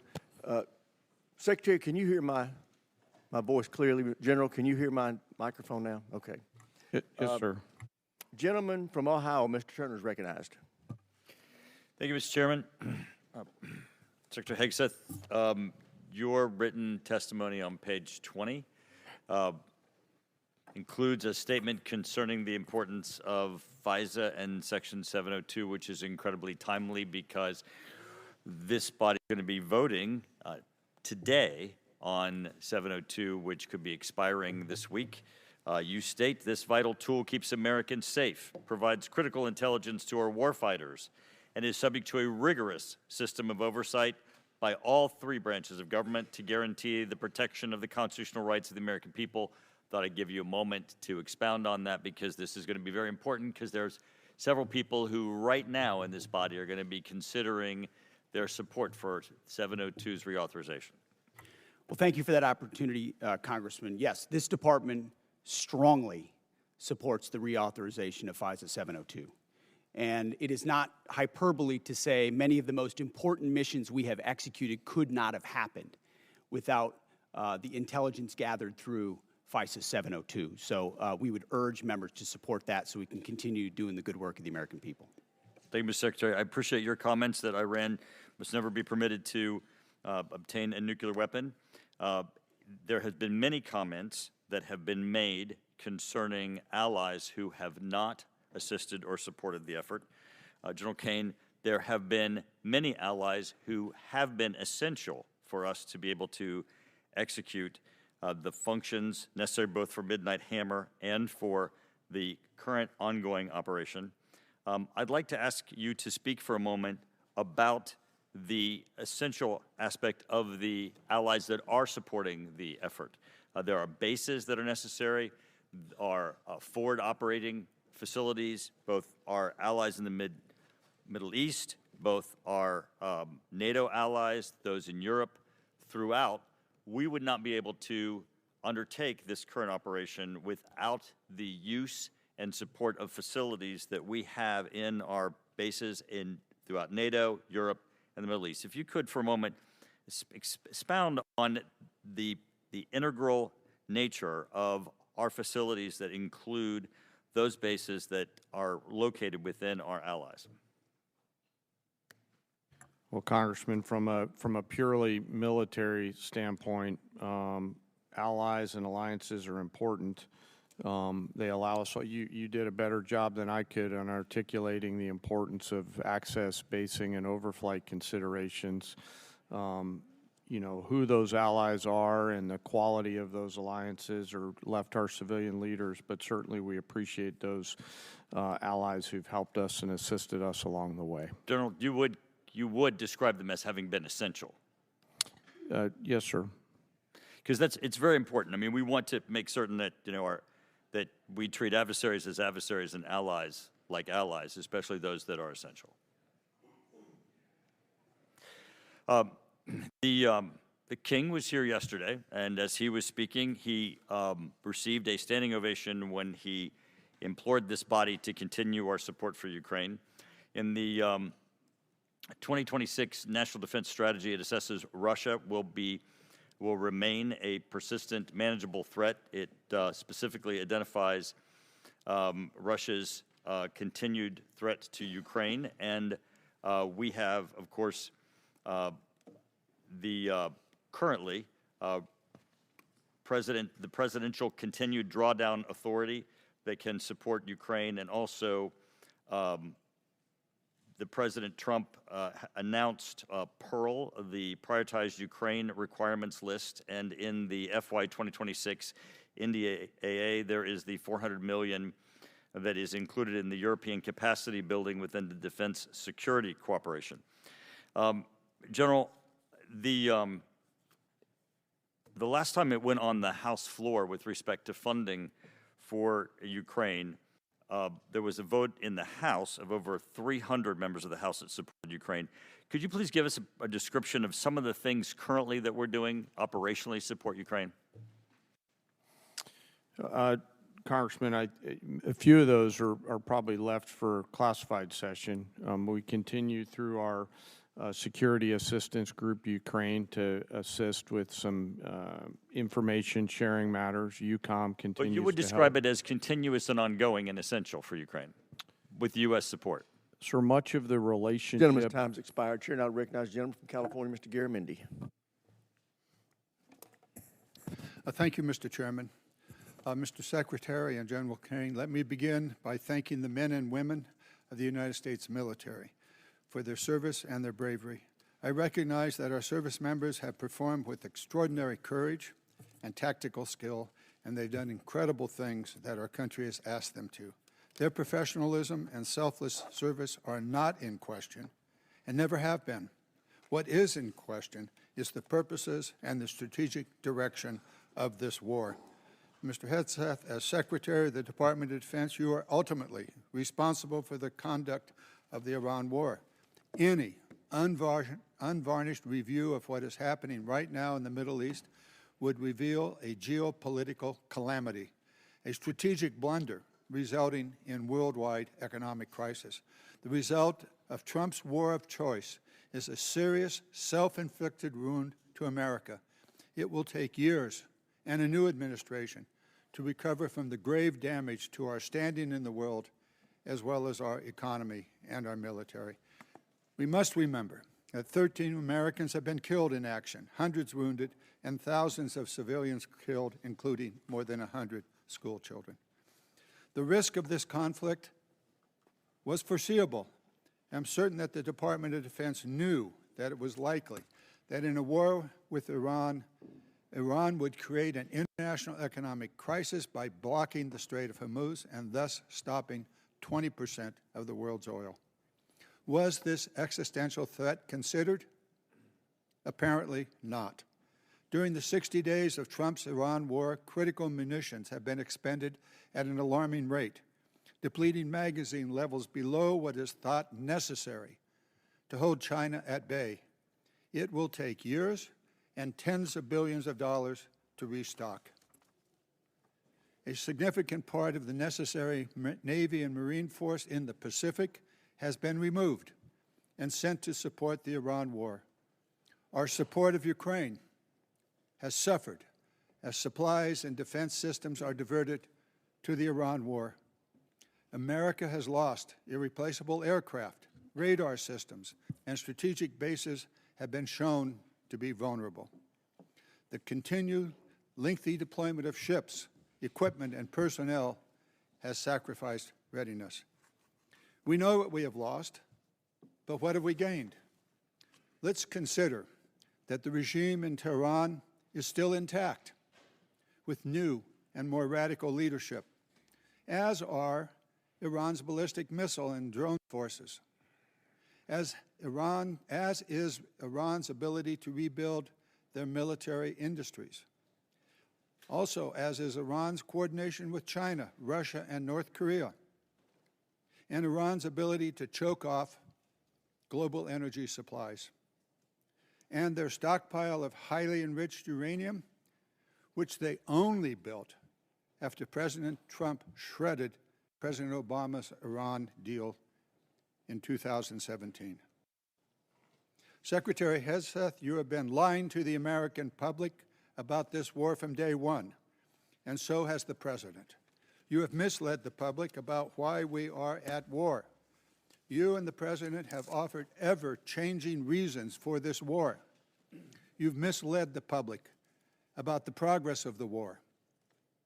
While the military has executed this war with tactical success, the strategy has been an astounding incompetence, doing immense economic damage to America. Mr. Chairman, and the Mr. world. Chairman, with the personal attack on the Secretary, he should have an opportunity to respond. He certainly Thank will you. when No, I... no, No, at the time I you're am doing it. finished. It's the gentleman's time. He can use it as he sees fit and add an extra 5 seconds to Mr. Garamendi's time. Thank you. You and the President offer ever-changing reasons for the war. You have misled the public about the progress of the war. While the military has executed this war with tactical success, the strategy has been an outstanding example of incompetence. This war of choice is a political and economic disaster at every level. Despite the President's promise to lower the cost of living, gas prices are up 40%, and inflation is soaring. So much for lowering the cost of living. The President has got himself and America stuck in the quagmire of another war in the Middle East. He's desperately trying to extricate himself from his own mistakes. It is in America's, and indeed the world's interest, that he succeed in that. I yield back. Gentleman yields back. Chair, and I recognize the gentleman from Virginia, Mr. Whitman. Thank you, Mr. Chairman. I'd like to thank our witnesses for joining us today. General Caine, Secretary Hegseth, Mr. Hurst, thank you so much. I want to go to a statement I've been making here for the last several years, and that is we are in the most dangerous national security position that this world has been in since 1939. And we know that it's a critical effort that we undertake to make sure we can deter through the concept of peace through strength. Ms. Secretary, I'd like to start with you. We know that peace through strength has a number of tenets. I think the most important of those is presence. And we know that the United States has the Marine Corps Amphibious Ready Group, Marine Corps Expeditionary Unit, that provides us that presence. We know there are over 2,000 Marines and an aircraft combat unit that are on board those vessels, and they let us do a number of different things. That's the crisis response team that gets to go around the world. Today, as we speak, we have 3 ARGMUs that are deployed around the world. Unfortunately, that's an anomaly. It should be standard. Secretary Hegseth, the President and the combatant commanders need maximum flexibility to respond in multiple places at multiple times to combat and deter these threats. I just want to get your perspective on your goal to make sure we have a persistent 3.0 ARGMU presence, and to look at how are we going to make sure through our shipbuilding plans that we assure that we have the adequate number of amphibs that are being built. I think that number is probably right around 40. And then what are we going to do to make sure, too, that the A-sub-O, the operational availability, is going to be at the level where we can maintain an ARGMU 3.0 with the effort we have to put in to maintain these ships? So thank you for the question, the substantive question. Ultimately, we support 3.0 ARGMU. That presence right now gives us a lot of flexibility. Yeah. And this budget supports moving in that direction to ensure that this administration and future administrations have that kind of strategic flexibility with the incredible capabilities the ARGMU provides. We saw it in Southern Spear. We saw it on the Maduro raid. We see it right now. It's a persistent capability. So I think you'll find our shipbuilding investments to meet that as well. But if I may. Sure. Yeah. I didn't get a chance. I didn't see a question in the statement from the congressman. I hope you appreciate how reckless it is. When I said reckless, feckless, and defeatist of congressional Democrats at the beginning, that came after watching you say the same thing on CNN this morning, a quagmire. My generation served in a quagmire in Iraq and Afghanistan, years and years of nebulous missions and utopian nation building that led us to nothing. What we have right now, the way you stain the troops when you tell them 2 months in, Congressman, you should know better. Shame on you. Calling this a quagmire 2 months in. The effort, what they've undertaken, what they've succeeded, the success on the battlefield that could create strategic opportunities, the courage of a president to confront a nuclear Iran, and you call it a quagmire, handing propaganda to our enemies, shame on you for that statement. And statements like that are reckless to our troops. Don't say I support the troops on one hand, and then a 2-month mission is a quagmire. That's a false equivalation. Who are you cheering for here? Who are you pulling for?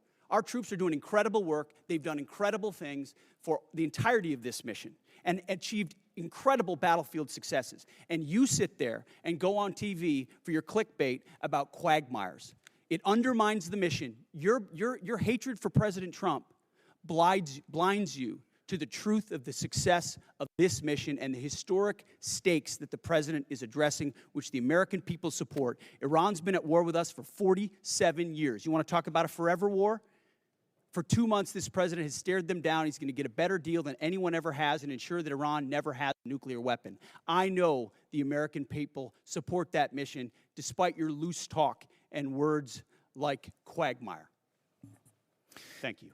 Thank you, Mr. Secretary. General Caine, I want to quickly go to you. We know all about the need for exquisite platforms, but we know if we're going to close the gap with our pacing threats, we have to make sure we have those expendable and attritable platforms. And we know those nation capabilities are key, and we have to be able to spin them up quickly because that's the fastest way for us to, again, deter by peace through strength. Give us your perspective on how you see the urgency of getting that capacity not only in place, but getting that ability to go to scale and get those capabilities in the hands of our warfighters. Sir, I think it's critical, and when I look at what OSW above us is doing, and the Deputy Secretary as well as Secretary Duffy, and frankly, the National and Defense Industrial Bases all rallying around the need to scale, along with the new entrants that are out there who are coming and bringing products to the joint force. A key is capacity. Time's expired. Chair, now recognize the gentleman from New Jersey, Mr. Norcross. Thank you, Chairman. I'd like to thank witnesses for being here today.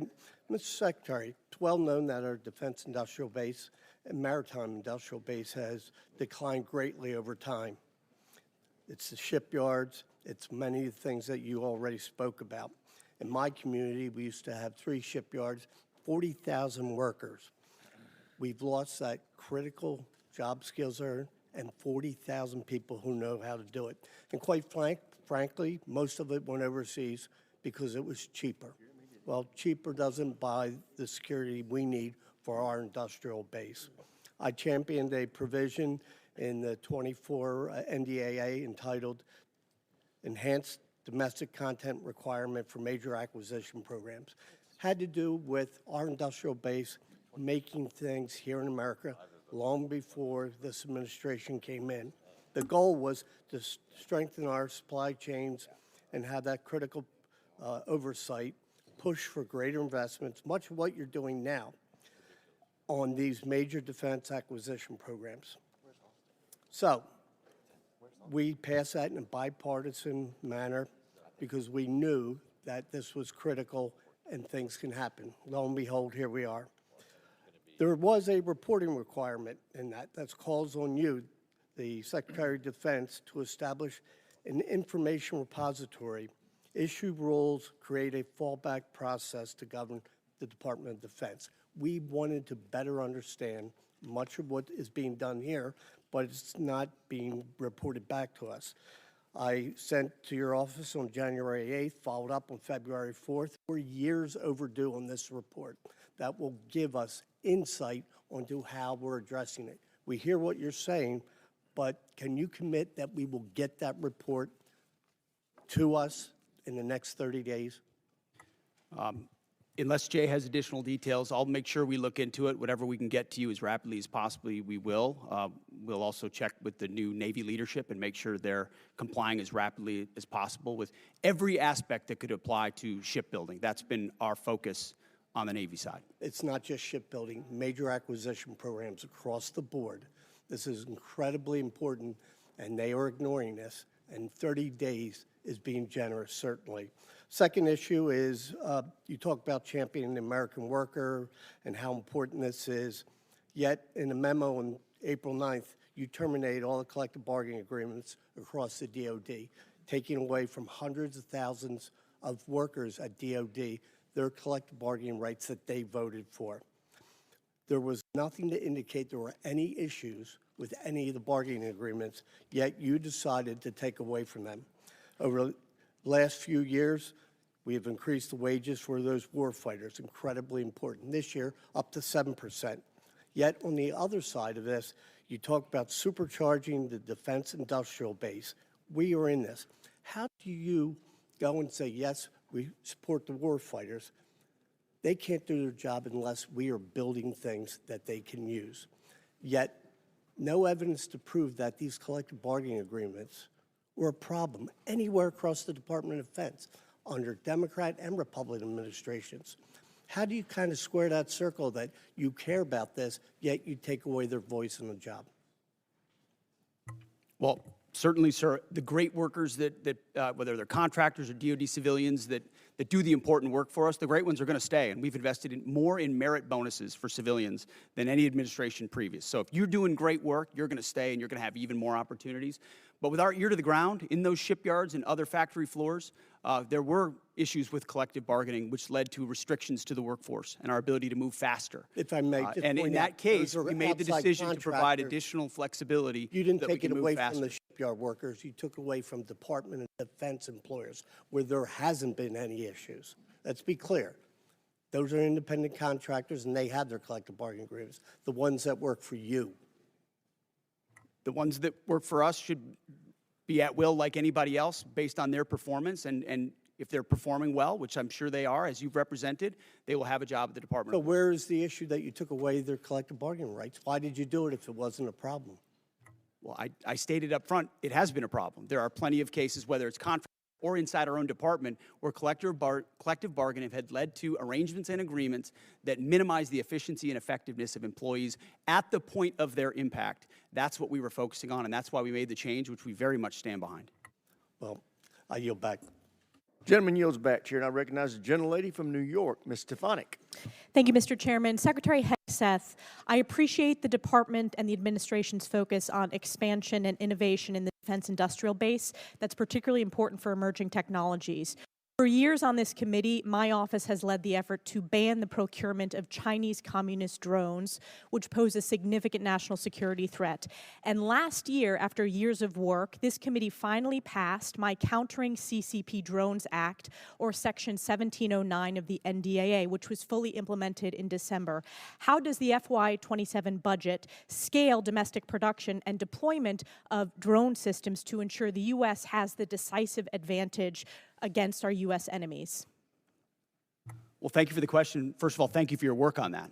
Critically important. When you look under the hood of the ways in which China is trying to use critical elements of our defense industrial base and supply chain against us, or capabilities in the future that could hamstring us with options for a future president, it's staggering. So drones is one that not only have we recognized, but thanks to your leadership and the leadership of others, we are supercharging in this budget.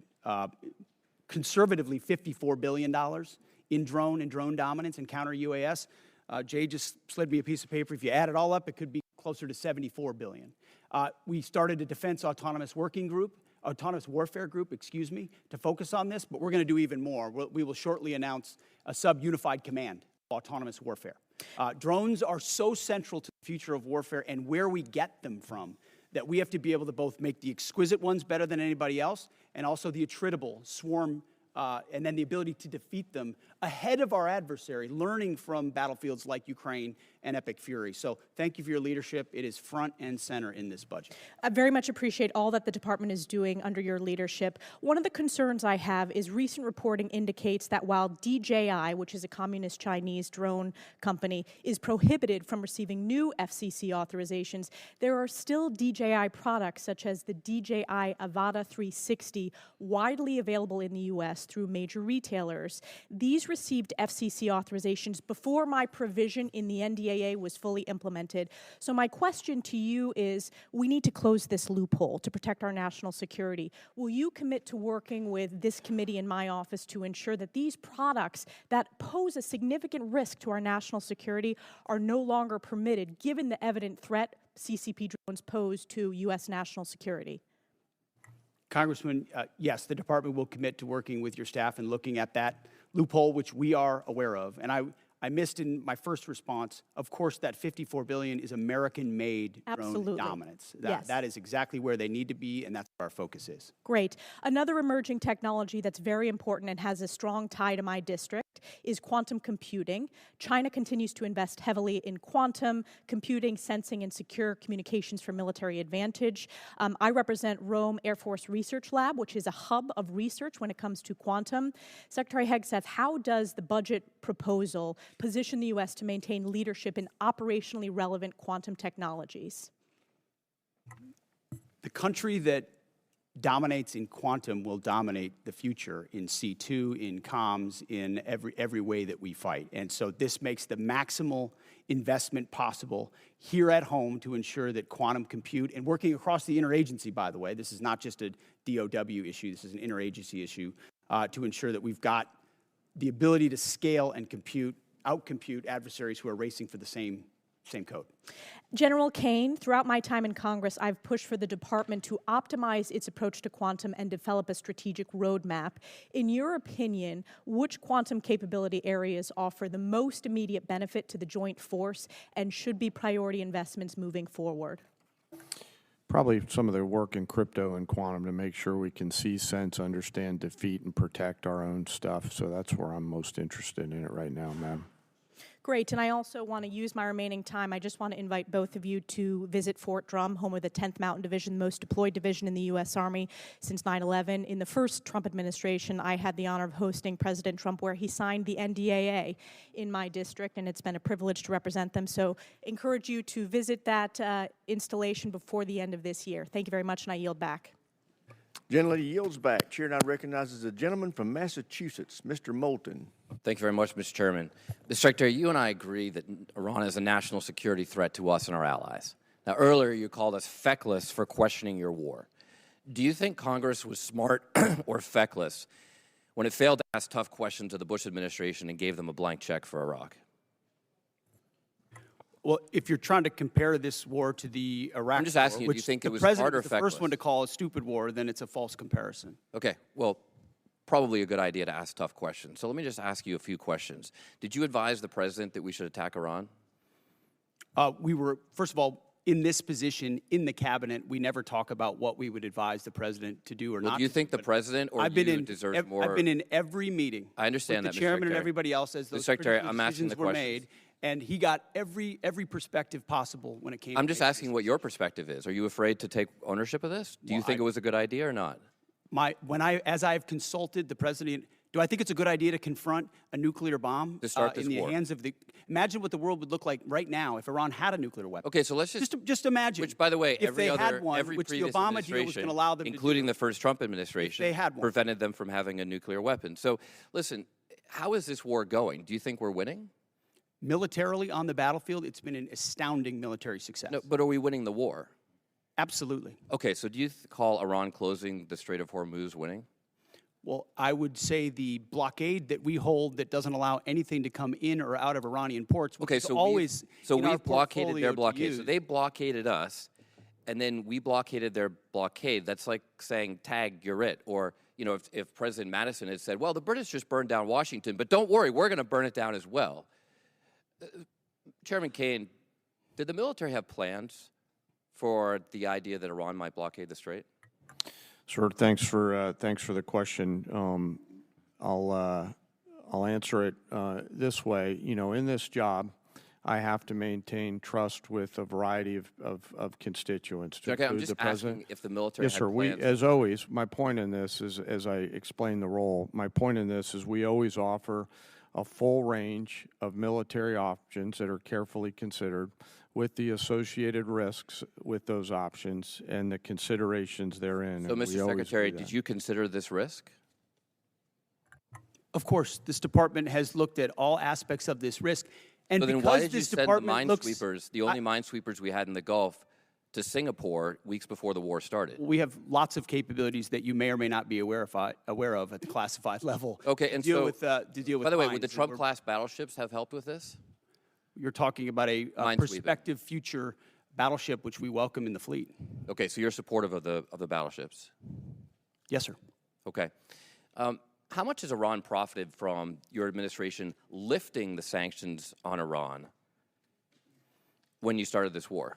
I can tell you Iran is financially devastated right now. Okay, well, in conjunction with the they've Treasury earned about and $14 billion. Operation Economic Fury, they're at a point where between the blockade and what we've done to them militarily, remember, they don't have a Navy. They can't contest the blockade. Okay. Between what we've done to them What kind of militarily a and Navy can financially, they buy they're at a for place $14 billion? where they have very few options. How many Chinese missiles can they buy for $14 billion? Does that sound like winning?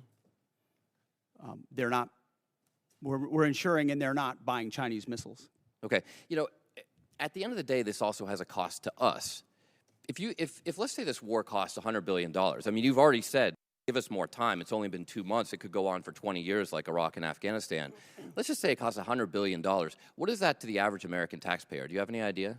Well, unlike foolish previous administrations, it won't go on. No, I'm just asking. For years and decades. But let's just say Sitting it's in this $100 billion. position, it's hard to imagine how you know it was that? allowed those things to happen. You were a part you of know that the war. answer to that? So was I. And I never. I'm just asking if you know what your war costs the average American taxpayer.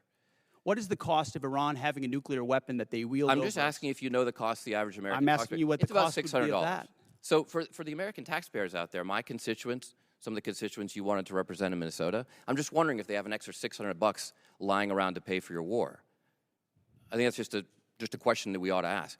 Now, quickly, on March 13th in a press conference, you said we will give them no quarter, no mercy. In order for no quarter or no survivors is a war crime under the Geneva Conventions. You understand that's murder. Do you stand by that statement?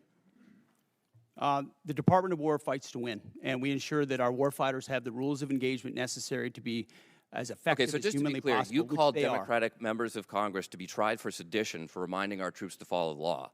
But when you tell them to commit a war crime, you stand by yourself. For insinuating that the laws that we're giving them are unlawful. Time's expired. Chair, now recognize the gentleman from Tennessee, Dr. Desjardins. Thank you, Mr. Chairman, and I thank our witnesses for being here today.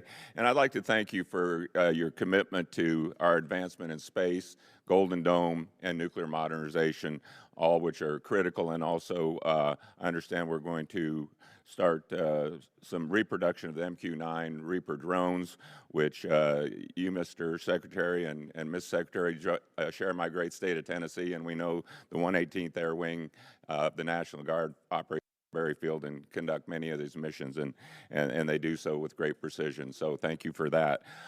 Secretary Hegseth, you commissioned as an infantry officer in the U.S. Army National Guard in 2003.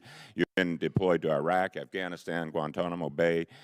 You have been awarded 2 Bronze Stars, the Combat Infantryman Badge, Joint Commendation Medals, 2 Army Commendation Medals, among other recognitions. You have seen military actions from both an operational and service member perspective. Have you ever seen operations with the scope and scale and complexity of Midnight Hammer, Operation Absolute Resolve, and Operation Epic Fury? Thank you for the question, Mr. Congressman. Not only have I not seen missions like that, but if you earnestly go into our formations right now, and you talk to colonels and majors and staff sergeants and 2-star generals, and you ask them about the environment of our military right now and its capabilities right now, compared to under the Biden administration, under Obama, they will tell you it is night and day. Even the ranking member acknowledged that the troops performed incredibly well over the past 15 months and have demonstrated to the world. These are not new troops in a lot of cases. These are the same troops with new leadership under President Trump, who gives them every authority, under a department that ensures they have what they need. I have operators looking at me saying, for the first time ever, we have everything we need to accomplish the mission, both in equipment and in authorities. That matters when you go 37 hours around the world for Midnight Hammers. That matters when you go downtown in Venezuela and grab the indicted dictator of a country in the middle of the night in the most fortified location. That matters at the outset of the Iran conflict. It matters during Operation Rough Rider, which there's a reason why the Houthis aren't in this fight right now, because they experienced 50 days of the American military under President Trump. That matters in the Caribbean in our fight against designated terror organizations. This military is unleashed, and morale is at a level that this country has not seen for decades and decades because of the leadership of President Trump and because this War Department allows them to get back to basics. No more distractions, no more debris. It's simple accountability, training, standards, lethality, and they respond to it. And it's that response that's manifest in highly and historic successful military operations led by our incredible joint force, who are grateful to have a commander-in-chief that has their back. I can tell you for that, our nation, myself, and all of us are incredibly grateful. Secretary Hegseth and General Caine, with your vision and steadfast commitment to our nation's service members, you have both overseen the beginning of a generational transformation of our armed services. This budget request reflects that commitment by building and sustaining our defense industrial base, increasing service member pay, housing, and benefits, robust funding for Golden Dome missile defense and space capabilities, and the emphasis on the peace through strength doctrine outlined in the National Defense Strategy. Based on the Defense Department's recent track record of successful missions, can you share some examples of military action that illustrate exactly how your leadership and vision for the Department of War is translating the peace through strength doctrine into an operational reality, and what psychological impact that may have on our near-peer adversaries, such as China and Russia? And I'd like to get both yours and General Caine's perspective. If you can take 30 seconds each. I'll keep it brief. Reestablishing deterrence was one of the core pillars of what we set out to do after Afghanistan, after October 7th, after the war in Ukraine, after Lloyd Austin went AWOL for a week and no one seemed to care. The world took notice of that. And through the actions we've taken swiftly that I just laid out, the world has recognized that American power is back, and the willingness to utilize it shows that we can achieve peace through strength. And General Caine, in terms of our adversaries? Yes, sir. You know, when we look at the totality of actions that we've done over the last year, one thing leaps out at me that I think is clearly and unambiguously seen by our adversaries or those that may consider it, and that's our ability to integrate and synchronize a whole range of capabilities that we have in the joint force, information, cyber, deception, jamming, air power, sea power, land power, et cetera. And I think that ability, and I'm so proud of our joint force, those young... Gentleman's time's expired. Chair, and I recognize the gentleman from California, Mr. Carbajal.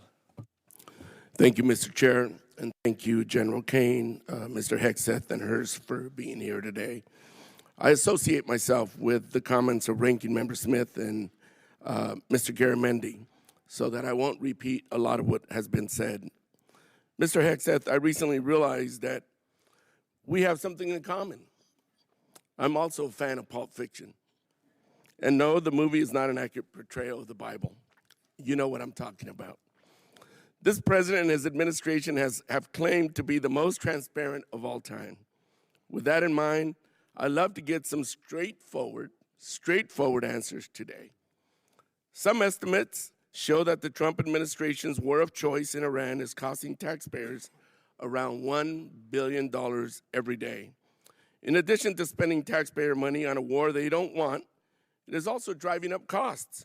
The cost of gas, while the cost of living is skyrocketing under this administration's policies. To me, and I assume to the American people, it is unclear why we started this war, how it will end, and what anyone gained from it. Mr. Hegseth, about how much money has been spent on this war to date, and how much more do you anticipate spending? Well, as our comptroller laid out, the estimate is less than $25 billion at this point as far as an expenditure. And the question I would ask this committee is, what is it worth to ensure that Iran never gets a nuclear weapon, considering the radical ambitions of that regime?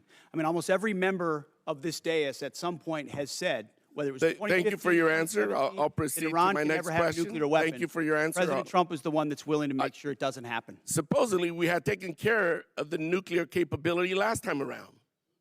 And now this war, we're at it again, because obviously we said we did, but we didn't. In a way that we know, the United States military can do. I want to reclaim my time. We know that the cost of oil and gas has gone up as a direct result of this war, and the American people are feeling that pain at the pump. In an attempt to alleviate the high price of gas caused directly by this president, he lifted sanctions on Russian oil. The way I see it, this is a massive gift to Putin and Russia's struggling economy. Mr. Hegseth, is there any concern that easing sanctions against Russia will allow Putin to continue funding Russia's illegal war against Ukraine?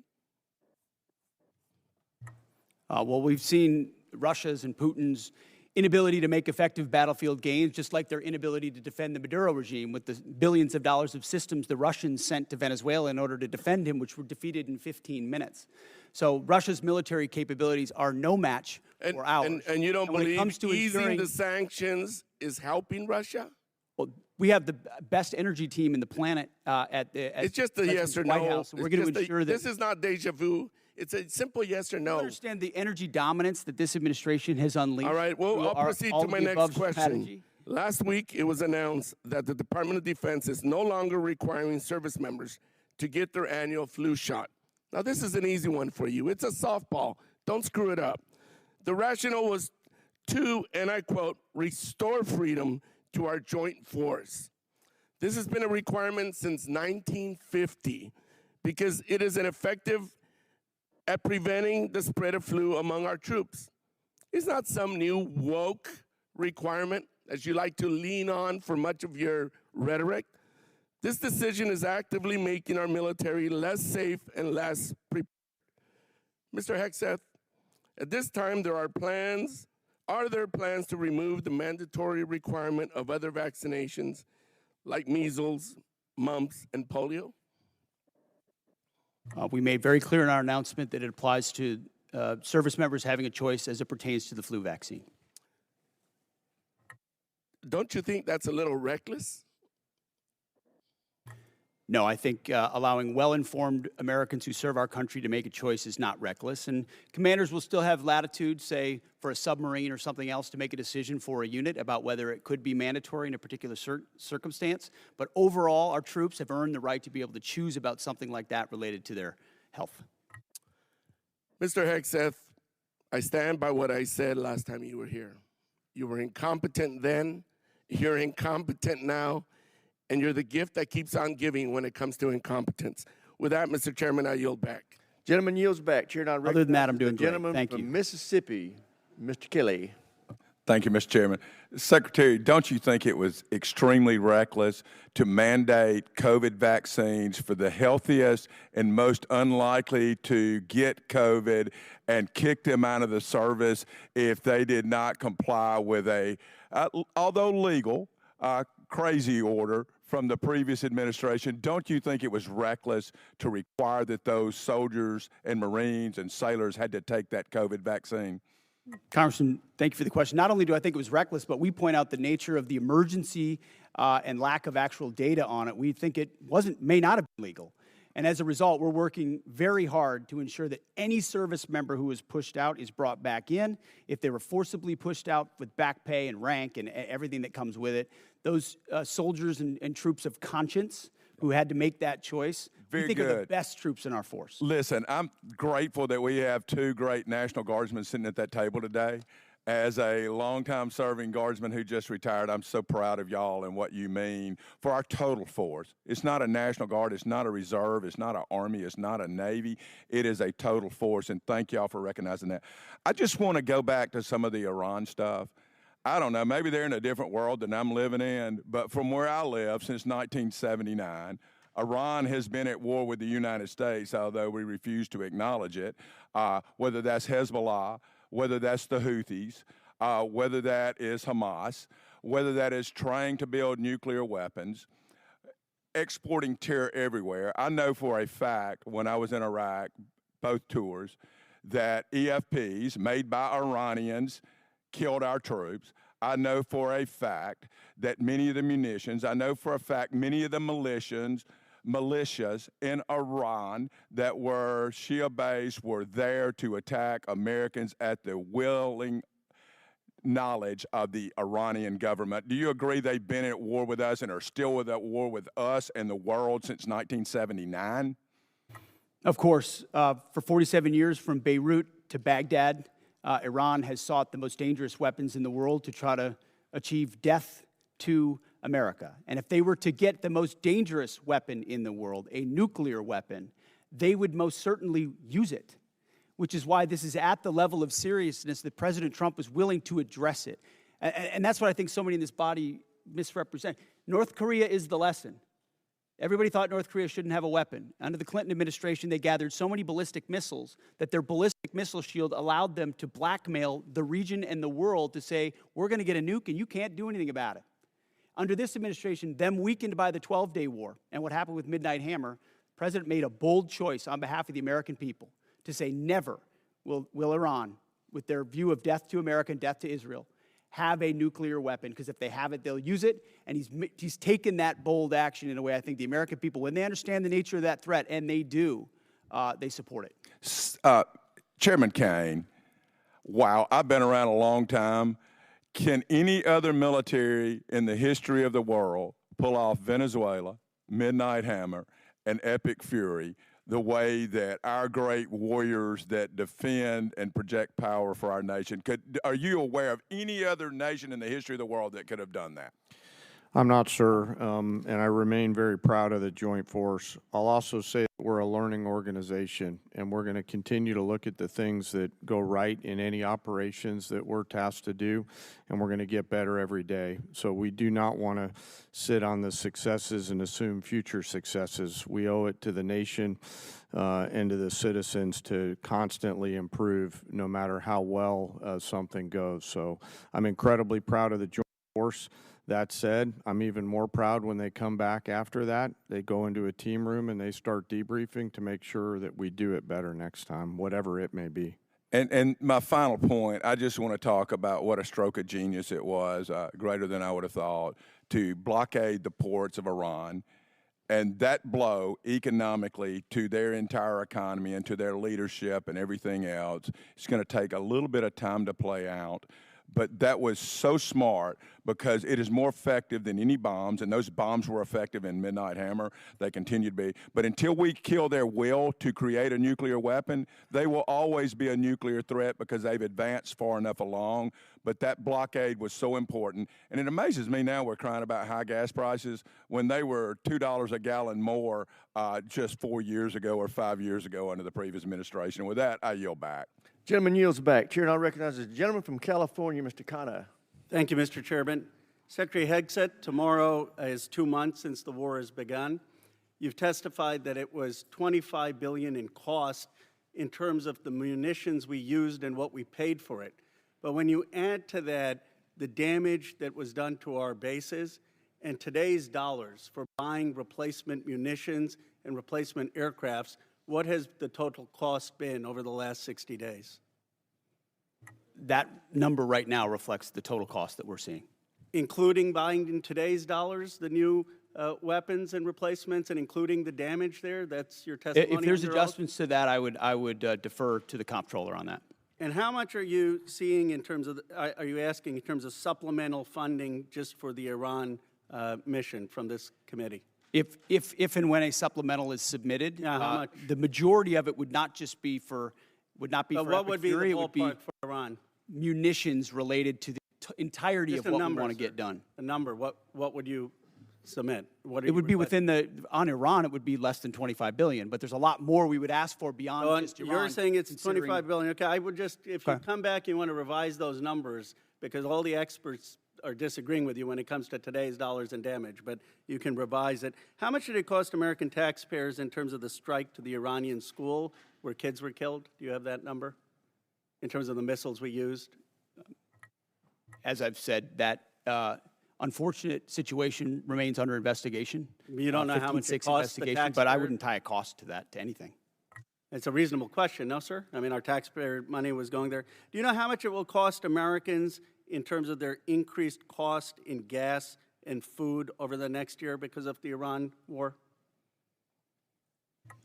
I would simply ask you what the cost is of an Iranian nuclear bomb. I'm going to give you that I opportunity. would simply ask you what the. Yeah, you're but playing gotcha sir, questions sir, about no, it's domestic not. things. I'm not. You're saying it's a gotcha question to ask what it's going to be in terms of the increased Why cost won't of you gas answer what and it costs to prevent Iran from getting a nuclear bomb? I give you that, sir. But let me. What if you would could it just cost? ask my What would you pay to ensure Iran doesn't get a nuclear bomb? What would you pay? I reclaim my time. Do you not know? You had no one do the analysis of what the increased cost of gas and food on the American people are going to be? What is the cost of Iran holding that straight at issue with nuclear weapons? It's $631 billion, which means it's an increase of $5,000 a year for American households. Now, let me give you this point. You're saying that your operation is preventing a nuclear Iran. Will you acknowledge that there is an economic cost to the American people for doing what you believe is necessary to make Iran denuclear? Will you acknowledge the economic cost? We have an incredible economic team that's managing this better than but what the previous administration did to our economy, what the previous administration did with inflation, you know what's upsetting? I administration did with COVID, and you're going to lecture this administration about the economy? You know what is upsetting? Incredible. You didn't even do the analysis on how much it's costing the American people. It's one thing if you said, okay, it costs the American people $5,000, but we think it's worth it. That's what we've done in World War II and other wars. Here's what it costs. You got to pay for it. You don't even know what the average American is paying. You don't know what we paid in terms of the missiles that hit the Iranian school. You don't know what we're paying in terms of gas. You don't know what we're paying in terms of food. Your 25 billion number is totally off.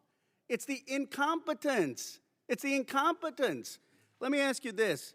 Certainly maybe here we'll find agreement. There was still 440 pounds of low-enriched uranium, correct, when President Obama, after the JCPOA? Is that accurate? The amounts and types are classified. Okay. Will you acknowledge that there were 970 pounds of uranium enriched after Trump tore up the JCPOA? The JCPOA was a terrible deal that allowed Iran a path to a nuclear bomb. You deal with vague platitudes. I'm asking you about numbers. Like you don't know what gas costs, you don't know what food costs, you don't know what the operation costs. You know, I get sound bites, but how about numbers? Do you know how much the enriched uranium was after you ripped up the JCPOA? Trump did. I'll give you a number. I know that, as was stated by early on, the price of gas is twice as expensive in California, your home state, as anywhere else in the country because of the horrible policies your state pursued. You know what? It used to be that that type of stuff worked, and then you started to lose the people that you campaigned you wanted to be for, because you said you wouldn't get us into bad wars. You said you would bring down the prices. You know what I'm sad for? I'm sad for all the people who voted for Trump. I'm sad for them because you betrayed them. You betrayed a lot of that MAGA base. And you know who knows that? J.D. Vance knows that. Gentleman's time's expired. Chair now recognizes the gentleman from Nebraska, Mr. Bacon. Thank you, Mr. Chairman. I thank all three of you for being here today. It's a real privilege to be a part of this committee.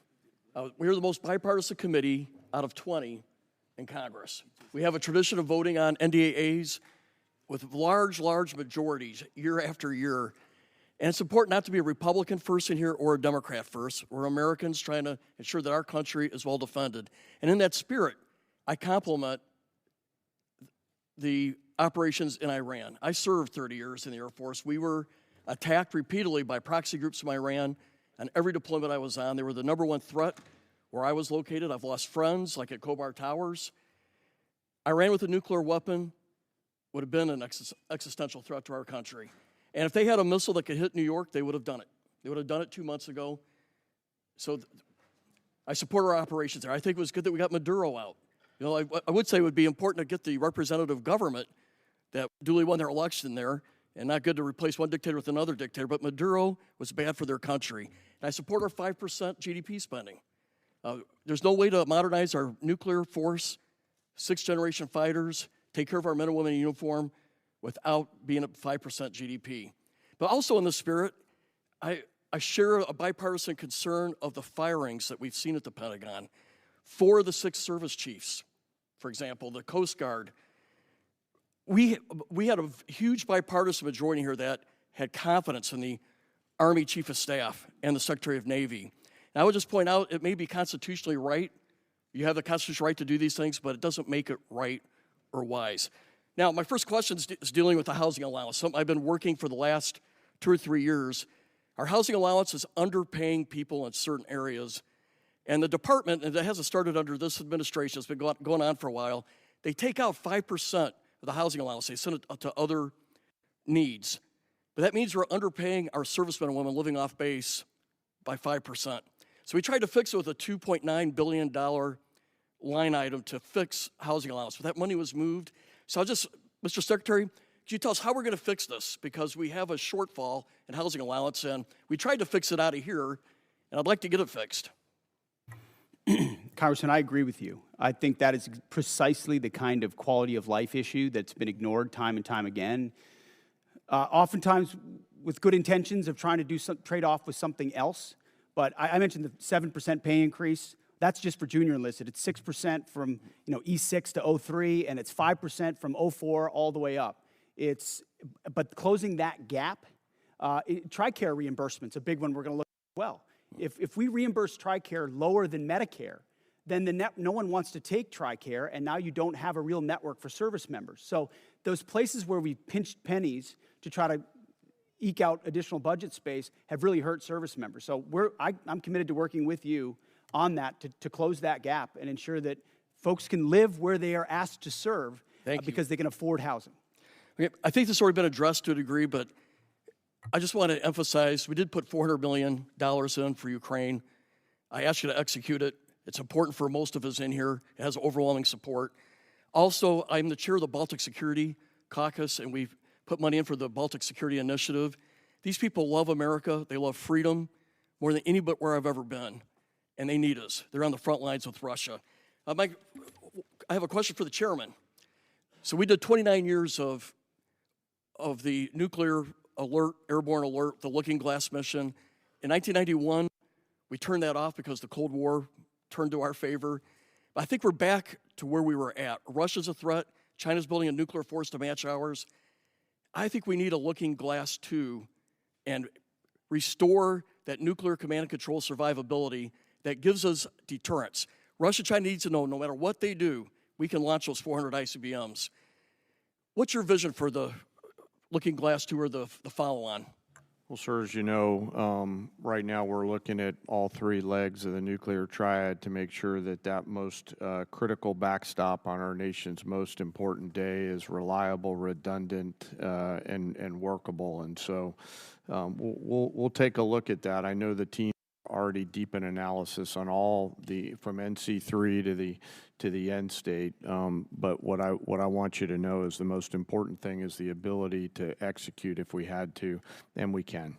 You know, for 29 years we had a plane airborne with a general on board, and it gave the Pentagon, the White House, STRATCOM the assurance that we had a backup. I think we're back to the future.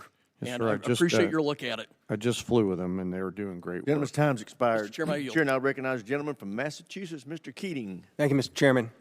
I want to talk briefly about the current U.S. doctrine and conduct of the administration in a particular event and a series of events, actually.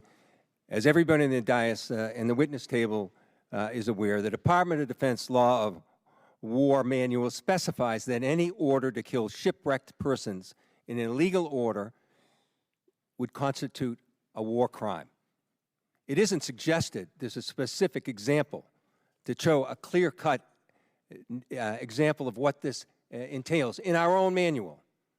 With that in mind, let's look back a few weeks ago when a fishing crew ended a long day of hard fishing, scoring a full stock of albacore and swordfish on board. Without any warning or expectation, this small Ecuadorian fishing vessel, operating about 200 nautical miles off the Galapagos Islands, was militarily engaged by U.S. forces. It was hit once, then it was hit again. Not a warning shot, not an interdiction, 2 drone strikes.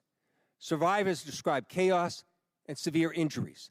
Our U.S. forces then handcuffed the crew at gunpoint, placed black hoods over their heads, seized and scrubbed their devices, and then held them for days.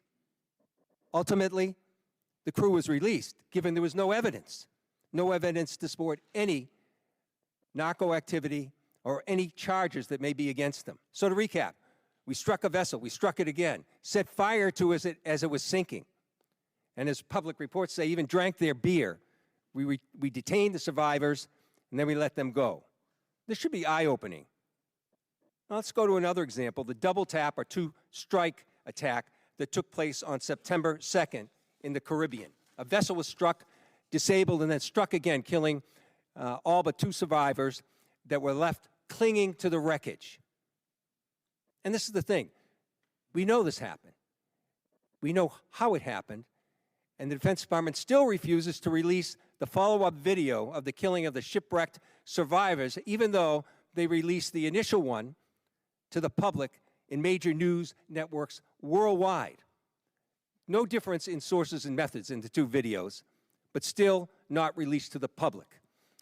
Of course, the backlash was severe at the time and perhaps is being forgotten. An unpredictable but ignoble display of character from this administration.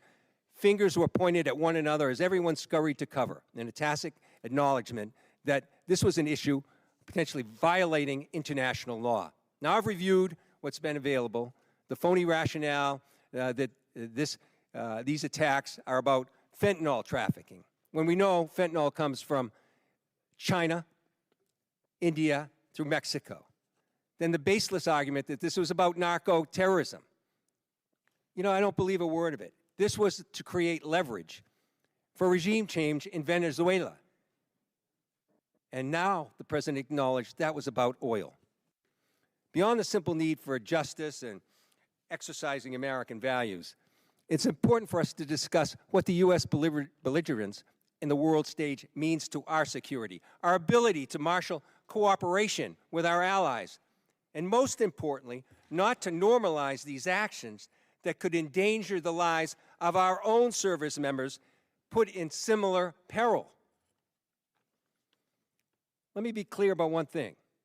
Whether it's these particular strikes discussed here, the one that killed 11 others off the coast of Venezuela, whether it's the 178 other killings, with each of these extrajudicial killings, the administration is pirating American values.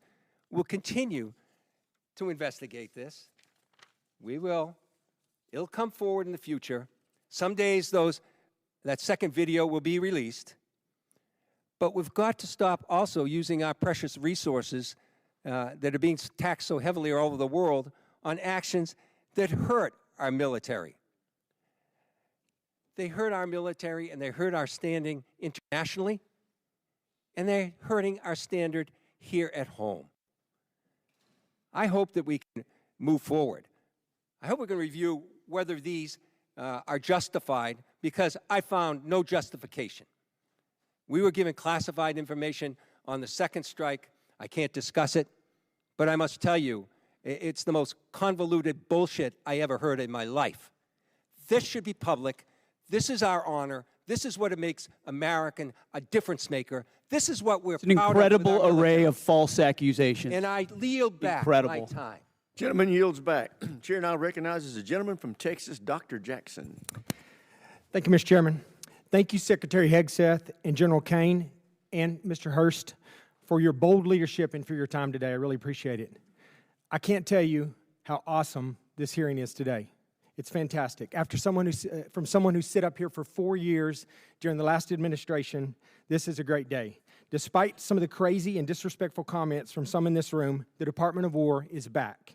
Today is a win because we are discussing American power and dominance, national security, and making America great again. There may be differences in how we go about that, but at least we are not wasting all of our time talking about how to restructure the Department of War into a social experiment that appeases the far-left woke agenda that existed for the last 4 years.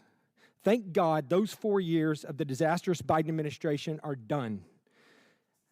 On behalf of someone who served 25 years on active duty and almost everyone I know currently serving in uniform, thank you, Mr. Secretary, for saving the department. Okay, my question. The U.S. Special Operations Command budget has been relatively flat over the past decade, failing to keep pace with inflation and reducing the command's purchasing power by 14%. I was disappointed to see that SOCOM's FY27 budget request was only $223 million higher than last year's enacted level, dropping even further from an already less than 2% to now just above 1% of the department's overall budget. All of this comes despite being increasingly asked to do more. From 2023 to 2025, there was a 35% increase in combatant command demand for soft capabilities. And last year alone, SOCOM was unable to satisfy roughly 70 mission-specific requests due to resource and capacity restraints. Secretary Hegseth, I have appreciated the opportunity to meet with members of your team and leaders like ASW Solik Anderson and SOCOM Commander Admiral Bradley as we work to grow the SOCOM top line for future fiscal years. Can you discuss the critical role soft plays in underpinning deterrence, and do you agree with the urgent need to grow the SOCOM budget accordingly?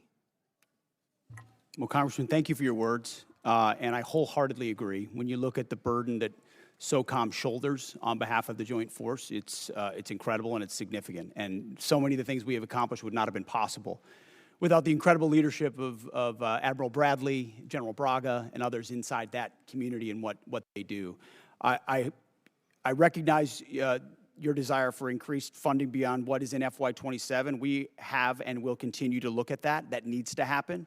I think some of the other things inside the budget, drones, quality of life, there will be things that are applied to that community even more so, we believe, to ensure that they're taken care of properly. And then there's facility questions that are outstanding also, which we're examining. So we're committed, and we want to work with you. Where we've missed something, we need to get it right because they are at the front lines. Thank you. And that leads into my next question. I just want to ask this real quickly. This year's budget request of $54.6 billion for the DAWG, for the Defense Autonomous Warfare Group, is a vital step to unleash American drone dominance and rapidly integrate autonomous and unmanned systems across the joint force. And we've talked about that a little bit here. However, my concern is only $1 billion of this proposed funding is included in the base request, with the remaining $53.6 billion dependent on future reconciliation package. While I understand the flexibility this approach provides, I remain concerned about the potential gaps created if such a package fails to occur, or if funding for the DAWG is not included in future budget requests. And like you said, I'm hoping that SOCOM is a big part of this. But to avoid critical capability gaps, how is the department planning to fully fund DAWG at the $54.6 billion if reconciliation stalls, or if the department, or does the department intend to transition funds for autonomous requirements into the base budget for future years? And additionally, as you mentioned, how will the department ensure SOCOM receives and executes portions of this funding to meet future mission requirements? It's the right question, and we plan to work hand in glove with this committee, with OMB, with the White House, to ensure that that reconciliation package is properly tailored and timed so that it is passed, so that critical money gets there. So we're not looking to FY28 or FY29, because we need those capabilities right now, which is why I appreciate the chairman's opening question about reconciliation. It is a critical vehicle in this calendar year to ensure this department is fully funded to meet the threats of the future. Well, thank you. Once again, I think you guys are doing an incredible job. I appreciate your leadership, and thank you for your time today. I yield back, Mr. Chair. Gentleman yields back. Chair, I recognize the gentlelady from Pennsylvania, Ms. Houlihan. Thank you, Mr. Chair, and I appreciate you gentlemen for being here today and for the opportunity to have a face-to-face conversation with each of you. I have many questions and unfortunately need to start with some that disturb me, Mr. Secretary, from your opening remarks. In your opening remarks, Mr. Secretary, you reserved more words and more time and more vitriol to condemn Democrats than you did for Xi and for Putin combined. It's pretty telling to me that you decided to use your words and your time for that. It turns out that Democrats, even Democrats in Congress, are patriots as well. We serve in our uniformed services, we admire and love our uniformed services, and we love our country just as much as Republicans do. In fact, in this body, I and Representative Bacon, who you just spoke to, led the junior enlisted pay raises that you now sit there and laud as and take credit for. We led the closing of the BAH, which then you ended up poaching and using for other things. This body led and authorized Ukrainian funding that is now being withheld. You also, in your opening remarks, strangely admonished us here for not being patient with the results of your 2-month war, a war of your suggestion to this president, a war of your choice, a war you executed without congressional consultation. And so it shouldn't be shocking, sir, Mr. Secretary, that we have questions. Indeed, it's constitutionally our right to do so. So to be clear, despite a brilliant performance by our men and women in uniform, despite thousands of tactical successes, Iran still has nuclear material, still has air defenses, still has small boats, and still has the Strait. So despite the fact that your recent comments indicate that operations appear to be finished, there clearly is more work that needs to be done. As mentioned, today is indeed 60 days. So, Mr. Secretary, how many more months, just order of magnitude, do you think that you're going to need to be able to conclude operations successfully? And how many more billions of dollars do you think you're going to ask this body for? Well, as you know, and as the president has stated, you would never tell your adversary, Sir, I especially once recognize you've that is the line that you always especially use, once but you've give me an order of decimated their magnitude. military and you control their 3x, strait, 4x? how long you would be committed to the mission. And the next thing that you mentioned in your opening You know remarks, that. Mr. You would never do that. Secretary, is that you called on, which astounded me, examples of the Afghanistan war, the Iraq war, and the Vietnam war. Those are stunning examples to me of something that didn't go our way. We had the opportunity to execute on those wars quite well, but we didn't accomplish any mission, in my opinion, and I think you would agree on that as well. My point is this effort So is not those efforts. That's exactly it. Is this war shaping up to be that war? Because it has every We're shaping up to get the indication same and kind of earmark for Democrats we that. got in those wars who were And once naysayers again, you from the go back to beginning, parties. undermining the progress Can we of just have troops. a conversation We're about the 2 country months and the in. nation and not about parties? The Democrat Party wanted to socially Again, engineer we're the having Department of War. conversations about We've had to undo that and get it to a point where it's country capable and of not projecting parties. power, and Clearly, that's you're not exactly able what to we've have done. that conversation. And So I will President move Trump has on, sir, rebuilt and it. I'm going to reclaim my time. General George, let's talk about a guy who's a patriot. Somebody who every single person here in this dais and down there in that audience and out there in this world has huge admiration for. Why did he get fired? Well, as with any moves we make with general officers, first of all, I thank them for their service, and ultimately, My impression is you thanked him by a text or a phone call. You didn't even do it to his face. out of respect for these officers, we never talk about the nature of their removal, but every one of them, including myself, knows that they serve Sir, at the why pleasure did of you the fire president. him? Ultimately, out of respect to these officers, we don't reveal it. However, I will note, it's very difficult to change the culture of a department that was been destroyed by the wrong perspectives So with the you same think officers General that were George there. destroyed a culture? There are many, we've I gotten rid guess of it many just looks general to me officers as in if this you're being- administration you because have we no need new answer, leadership. sir. You have no way of explaining why you fired one of the most decorated and remarkable men who's We ever needed served new this leadership. nation. That's And my so answer. your answer is a very immature way of responding to my request. My next question has to do with my remaining time about the fact that there apparently are orders that you've recently given to the Navy to detail officers to command billets in special operations where they, the people who you're detailing, have already received bad performance reviews.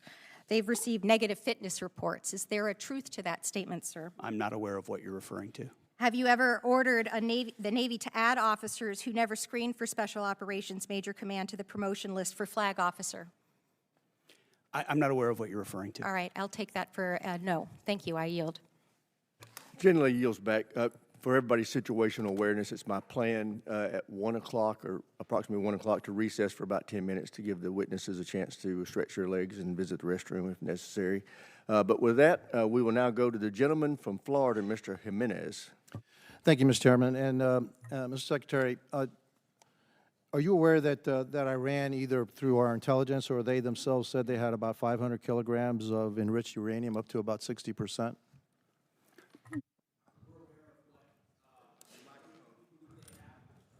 We're aware of what they have or what they believe they have and what we know they have, but all of that is classified. Fair enough.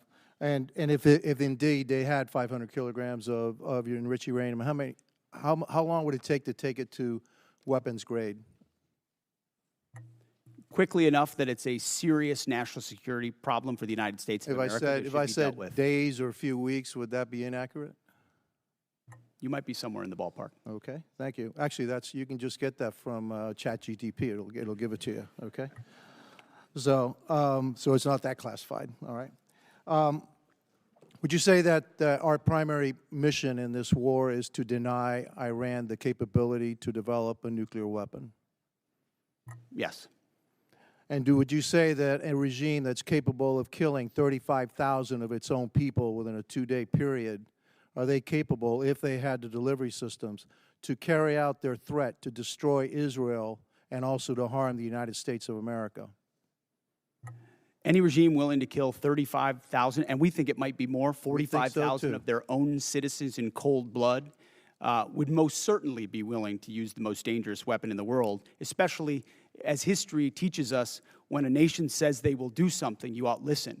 And when they chant death to America or death to Israel, if they got that nuclear weapon, history tells us they might use it. Well, Hitler said he was going to kill the Jewish, and he was going to try to eliminate the Jewish population and Jews from the face of the world. Nobody really believed him, but he really tried to do that. So when somebody tells me for 47 years that they want to kill us, I think I'm going to take them at their word. And so, would you also agree that now another goal of ours is to make sure that Iran never blockades the Strait of Hormuz, never has control of the Strait of Hormuz? Would that be an objective of ours? What they're doing right now is effectively piracy. It's terrorism. It's threatening international shipping. And our blockade is signaling to the world that we actually control that strait. And I would ask this committee, what would this effort look like if Iran had nuclear weapons? Imagine if not Iran had nuclear capabilities, what they would do to wield over any advantage they have, from proxies to funding international terrorism. Mr. Secretary, also, not only would they do that, but imagine if we had not become energy independent. Under the previous administration, they were hampering our ability to be energy independent under the guise of the Green New Deal, which is insanity, by the way. I'm going to go back a little bit in history. We were bombed, Pearl Harbor was bombed on December 7th, 1941. Do you know how long it took for the United States to have its first major victory in World War II? In the Pacific Theater? Number of years. No, it was actually 6 months. It was the Battle of Midway, all right? It was a turning point of World War II. Could you imagine if we had had the same Democrats asking then Secretary of War, all right, gee, it's been 2 months, okay, and we haven't won this war yet back then. We didn't win a major battle for 6 months. Your job, the job of the military, what you've done in the first 2 months is extraordinary. And so, again, for a couple of final questions. Do you know how much money we spent on Ukraine? Helping Ukraine? Under the previous administration? No, right now, up to now. Upwards of $300 billion, $350 billion? You're probably right, about $300 billion. And yet I don't hear anything about, gee, how much money have we spent on Ukraine from the other side? The difference between them and me is this. I support the United States and their efforts to help Ukraine against a dictatorial, aggressive power like Russia, which is our second greatest adversary. But I also support our efforts to make sure that Iran never has a nuclear weapon.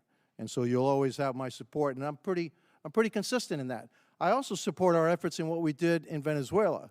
We still have to go a little bit further because that remnants of that regime are still there. And we need to provide freedom for the people of Venezuela. And also, one thing, for me, I guess what I'm looking for in this war with Iran is to make sure that Iran never has a nuclear weapon, that we have established an inspection protocol to make sure they never get a nuclear weapon, and that we control the strait, and they never can control the strait. Gentleman's time's expired. Chair, I Thank you. recognize the gentleman from Colorado, Mr. Crow. Thank you, Chairman. Mr. Secretary, I want to go in a little bit different direction. Timothy Parlatore served as your private attorney, correct? Correct. And Mr. Parlatore also served as private attorney for President Trump's campaign, correct? I'm not privy to every professional position that he's held. Well, I'll help you out. He did. And you appointed Mr. Parlatore as your senior advisor, correct? He does reserve duty on behalf of the Navy. His title is senior as an advisor. You gave him that title, correct? And I would count him as very much an advisor of mine. Yep, he travels with you, correct? Tim Parlatore has been a long-term friend. He's a great patriot. He travels with you. That's not what I asked. I reclaim my time. He travels with you, doesn't he? He travels with you, doesn't he? Correct? There's public Instagram that shows this. Just say yes. Yes, of course. Okay. He sits in meetings with you and advises you, doesn't he? He sits in some meetings on occasion. Well, he maintains a desk in an office in the Pentagon, does he not? I'd have to check. You don't know? It's a big Pentagon. You directly commissioned Mr. Parlatore in the Naval Reserve as a Navy commander in March 2025, did you not? I was very proud to do so. And when you did, because he's a Navy Reserve officer, he didn't have to go through the PPO process, the White House Presidential Personnel Office, right? He wasn't vetted by a White House PPO. Uniformed service members don't get vetted by The answer is yes. He didn't have to be vetted by a White House PPO. He didn't go through the Senate confirmation process either, did he? The answer is no. I don't know what you're getting to, but Tim is a fantastic I'll tell you what I'm getting to. The answer is no, right? He does great work. Okay. He didn't maintain a security clearance when you appointed him as special advisor. Is that right? I'd have to check. You don't know? I mean, anybody that has access to sensitive material is going to have the appropriate clearance. Okay, so when you appointed him as special advisor, he had a security clearance? You're trying to piece together a timeline. No, I'm asking a simple question. One of your special, most sensitive advisors, did he have a security clearance? No, you're playing a gotcha game like you do on TV and everywhere else. questions. You're trying to thread together details that are connected about something else. Clearly, you're concerned about my line of questioning, aren't you, Mr. Secretary? Because you know where it's going, don't you? I think you do. So, does Mr. Parlatore represent foreign governments? He has a private law practice, does he not? From what I understand of his law practice, he does a lot of great work for service members in the military and other. He maintains a private law practice. Does he represent foreign governments or foreign persons in that private law practice? I don't know. You don't know. Somebody who's sitting in your meetings, a special advisor, you don't know. Does he represent any senior officers who are currently under consideration for promotion by you or your office? The only person that makes determinations about senior officers is me. Answer the question. Does he represent senior officers who are under consideration for promotion by you? No, I'm the one that makes decisions about choosing. Does he represent them, Mr. Secretary? Does he represent them? He doesn't represent anyone. He's a legal advisor and always has been. But he has clients, does he not? He's a legal advisor to me on reserve duty, and he always has been, and he does a fantastic job. Is it true that Mr. Parlatore was removed? I reclaim my time. Is it true that Mr. Parlatore was removed from an investigation by the White House last year? I don't know what you're referring to, but not that I'm aware of. You're not aware of it. Was it true that you were also removed from that same investigation? The answer is yes. No, not that I'm aware of. You're not aware of it. That's interesting. Well, is it true that Mr. Parlatore disparaged President Trump? I don't know what you're referring to, but no. Is it true that Mr. Parlatore was accused by President Trump and his lawyers of lying? What you're accused of is a cute line of questioning that's going nowhere. Well, it's going somewhere, which is why you're not answering the question. Was it true that he was accused of lying by the president's legal team? I'm not familiar to. You'd have to give me the context. Well, it's right here. You want to look at the statement from President Anybody Trump's could blow legal up team? a quote and claim it says something, and that's what you're doing in a little stunt. Secretary Hegseth, what I'm really concerned about is you purport to have unfaltering loyalty to President Trump, and yet you are continuously going. Oh, you care a lot I about reclaim President my Trump, time. don't you? You This are going is a behind cute his waste back of your 5 and minutes. appointing A people. huge, I reclaim cute my time. waste of your 5 minutes that I led reclaim nowhere. my time. You are Do not repeatedly pass go, going do not behind the collect president's Gentlemen back. from Colorado's time. Go ahead, Mr. Carl. You are repeatedly going behind President Trump's back, appointing people who he is accused of lying, who the White House is Gentleman's accused of time's lying. expired. The And you chair are now not being recognizes honest with the gentlelady President from Trump. South Carolina, Ms. Mace. Thank you, Mr. Chairman. Thank you, Mr. Chairman. I request unanimous consent to enter a number of documents into the record. The first of which is a statement from Corey Mills, First Sergeant, stating his forms and accounts of his military service are falsified. The second document is a picture of Corey Mills wearing a Bronze Star from 2019 before he ever got a Bronze Star. The third document is a document that conveys a Bronze Star medal and his life-saving care to the wounded, and according to the soldiers who were there, they said it never happened according to the men who were there.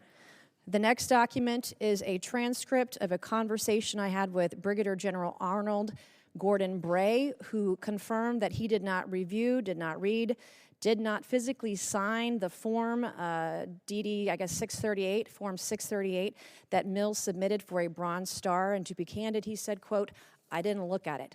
I asked to review the email that he sent to Mills' staff about authorizing his signature for a form he did not review, and he said that he would not share it with me. That's a future subpoena. I would like to enter to record a picture of Corey Mills, who says this is the second time he got blown up, but what he wouldn't tell people that the blood on the pant leg in this photo is the blood of Sergeant Ray. It is not Corey Mills' blood. In the same series of photos he shares when he said he was, quote, blown up, are images of a Humvee that exploded with severe damage. That is not his Humvee. His Humvee purportedly was 50 yards away and suffered no damage and was not blown up. This is a copy of Corey Mills' marriage certificate with a 9/11 imam at a 9/11 mosque, entered for the record and redacted, with family members' names redacted and protected. This is a picture of Corey Mills with a purported Russian hooker in Afghanistan, which he, of course, denies. And then last but not least, I would like to request unanimous consent to enter into the record a restraining order against Corey Mills for dating violence. Thank you. I just buried my father on Thursday, Mr. Chairman. My father died with shrapnel in his body. He had 3 tours of combat, 2 in Vietnam, 1 in 1965 during the coup d'etat of the Dominican Republic. And I take stolen valor seriously, because we have men and women in uniform that have given their lives. And an individual that steals the stories of dead soldiers or injured soldiers have no right to serve in this body, let alone on this committee. And so I take it very seriously. I want to thank you, Mr. Secretary, and the folks that serve under you in the Department of War. As my father lay dying on April 14th, there was only one thing that calmed him down, that gave him the courage to pass on to the next life. And that was for me to read stories and testimony from 3 different soldiers that we didn't have, our family previously didn't have. We've been doing a lot of research on my father's service when he received the Distinguished Service Cross with V device in 1968 in Dong Zai. He rescued every man in that battle, in that firefight, over a 2-day period. He rescued them dead or alive on his own. He stood up to take fire over and over and over again. He called on artillery, heavy artillery, onto his position. Within 100 meters of his position, the man should have never made it out of Vietnam alive. And in fact, his commanding officers kept him back in many cases because they thought he was on a suicide mission because he was just so dangerous out there. But he saved the lives of so many soldiers. And so as he was taking his final breaths, I was provided by the Department of the Army some testimony of soldiers we didn't have, and diagrams and information. It was the one thing that calmed him down so that he could pass away knowing that he was a war hero and knowing that Jesus loved him. And it changed our family's life, and it changed his life in his last moments, his last breaths, his last hours. And for that, I am so grateful for the ship that you're running at the Pentagon and the Department of War. I have heard from people in the way that you're trying to innovate and trying to change the way we do business there. And I'm glad that you're firing people. There are people there that are getting in your way. They need to go. And the efficiencies that you want to bring, whether it's shipbuilding, whether it's cyber, whether it's AI, whether it's public-private partnerships, we have never seen a secretary at the Department of War who has been as innovative as you have. So I can't say enough good things about you right now. I was impressed. I was concerned about troops on the ground in Iran early on, and I was impressed with where we are today, how those soldiers were evacuated that got in that flight that crashed. But everything I have seen, you have surpassed all of my expectations, and I just want to say thank you from the bottom of my heart, and God bless you. Gentlelady yields back. Chair now recognizes the gentleman from Maine, Mr. Golden. Thank you, Mr. Chairman. Good morning, Mr. Secretary and General Caine. I'd like to use my time to drill down on an important decision concerning America's surface fleet. That is the future of the DDG-51 Flight 3 destroyer. Everyone on this committee knows about the Navy's struggles to successfully design, manage, and field new classes of ships. To name a few examples, I'll highlight the Littoral Combat Ship, the Zumwalt-class destroyer, and the recently canceled Constellation-class frigate. By any measure, the Arleigh Burke-class destroyer has been a highly successful program that continues to deliver the Navy a large surface combatant it can depend on. So the Zumwalt-class destroyers were going to replace the Arleigh Burke. It's a ship with some interesting capabilities, but the Navy rushed to construction before the design was complete, and it lacked a workable weapon system that the Navy wanted to outfit it with. So the Navy scrapped the program at 3 ships and went back to the DDG. I'm in my 8th year on this committee, and the entire time I've been in conversation with the Navy publicly and privately about the latest Flight 3 destroyer and how critical a role it would play, and now is playing for the surface fleet. And yet, even before we delivered one to the fleet, the Navy was already planning the DDG-X.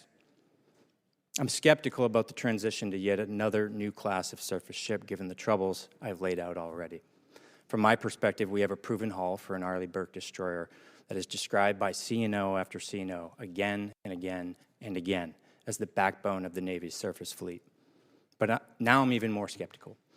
The proposal cuts production of the destroyer down to just one ship, scraps the future destroyer, and proposes $17 billion to build just a single new battleship, a class of ship the Navy decommissioned in 1992. Mr. Secretary, when you visited Bath Iron Works, you discussed this budget proposal with shipbuilders. You said, quote, "We're maxing out on DDGs. It's a workhorse, and it's a damn good workhorse." You were right about the DDGs. They are a workhorse. They're cost-efficient, deadly effective, and feared by our enemies. And I'm wondering why would we move on so quickly from a relatively new Flight 3 destroyer that's the gold standard for ballistic missile and drone defense capabilities. It's a ship that's proven itself time and again, recently in the Mediterranean, Persian Gulf, and the Taiwan Strait. I understand the Navy wants to field hypersonic missiles, but look no further than the 3 Zumwalt ships that the Navy has in the fleet that have been refitted with vertical launch tubes capable of delivering hypersonic missiles at a great payload at over 17,000 miles this year. Perhaps what's most troubling to me is that the battleship plan proposes moving at a pace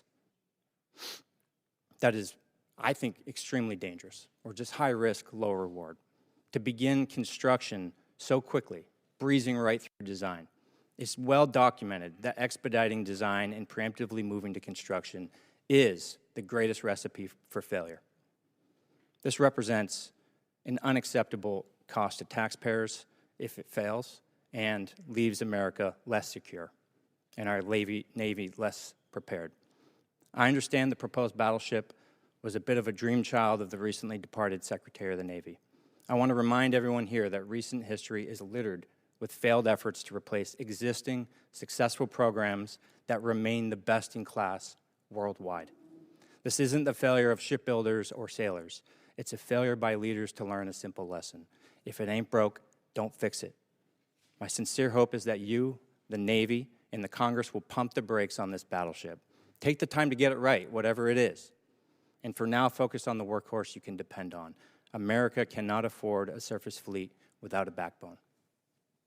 Well, I very much appreciate that perspective. And the idea of divesting of an asset that's indispensable right now is not just a Navy problem. I mean, we've seen the same on MQ-9s and Apaches and A-10s and systems that our warfighters continue to rely on, which is why divesting to invest, which was sold under the previous administration because of continuing resolutions and insufficient budgets, created a gap where now you're getting rid of the very things that you need right now, and you don't have available things of the future that you said you would have because of the way this department did business. Always over cost, always delayed. So there's one destroyer, one Arleigh Burke class destroyer in this budget because, and I hate to even say it, I'm not going to say it in an open hearing, how many years behind we are in the backlog of building the Arleigh Burke class destroyers. So the bulk of the money goes into shipbuilding to fix that, ensure we can get new places to build more faster.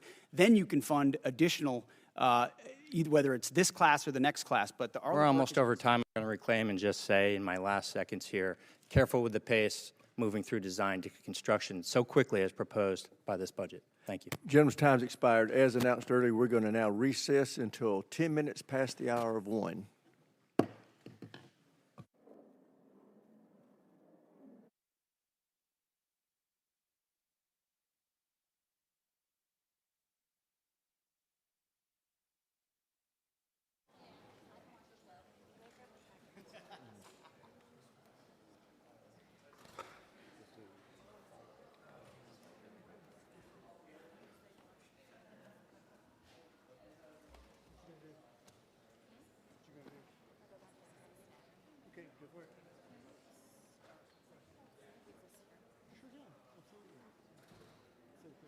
Finish with that coffee? I'll give it a... You good?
sending it back to him.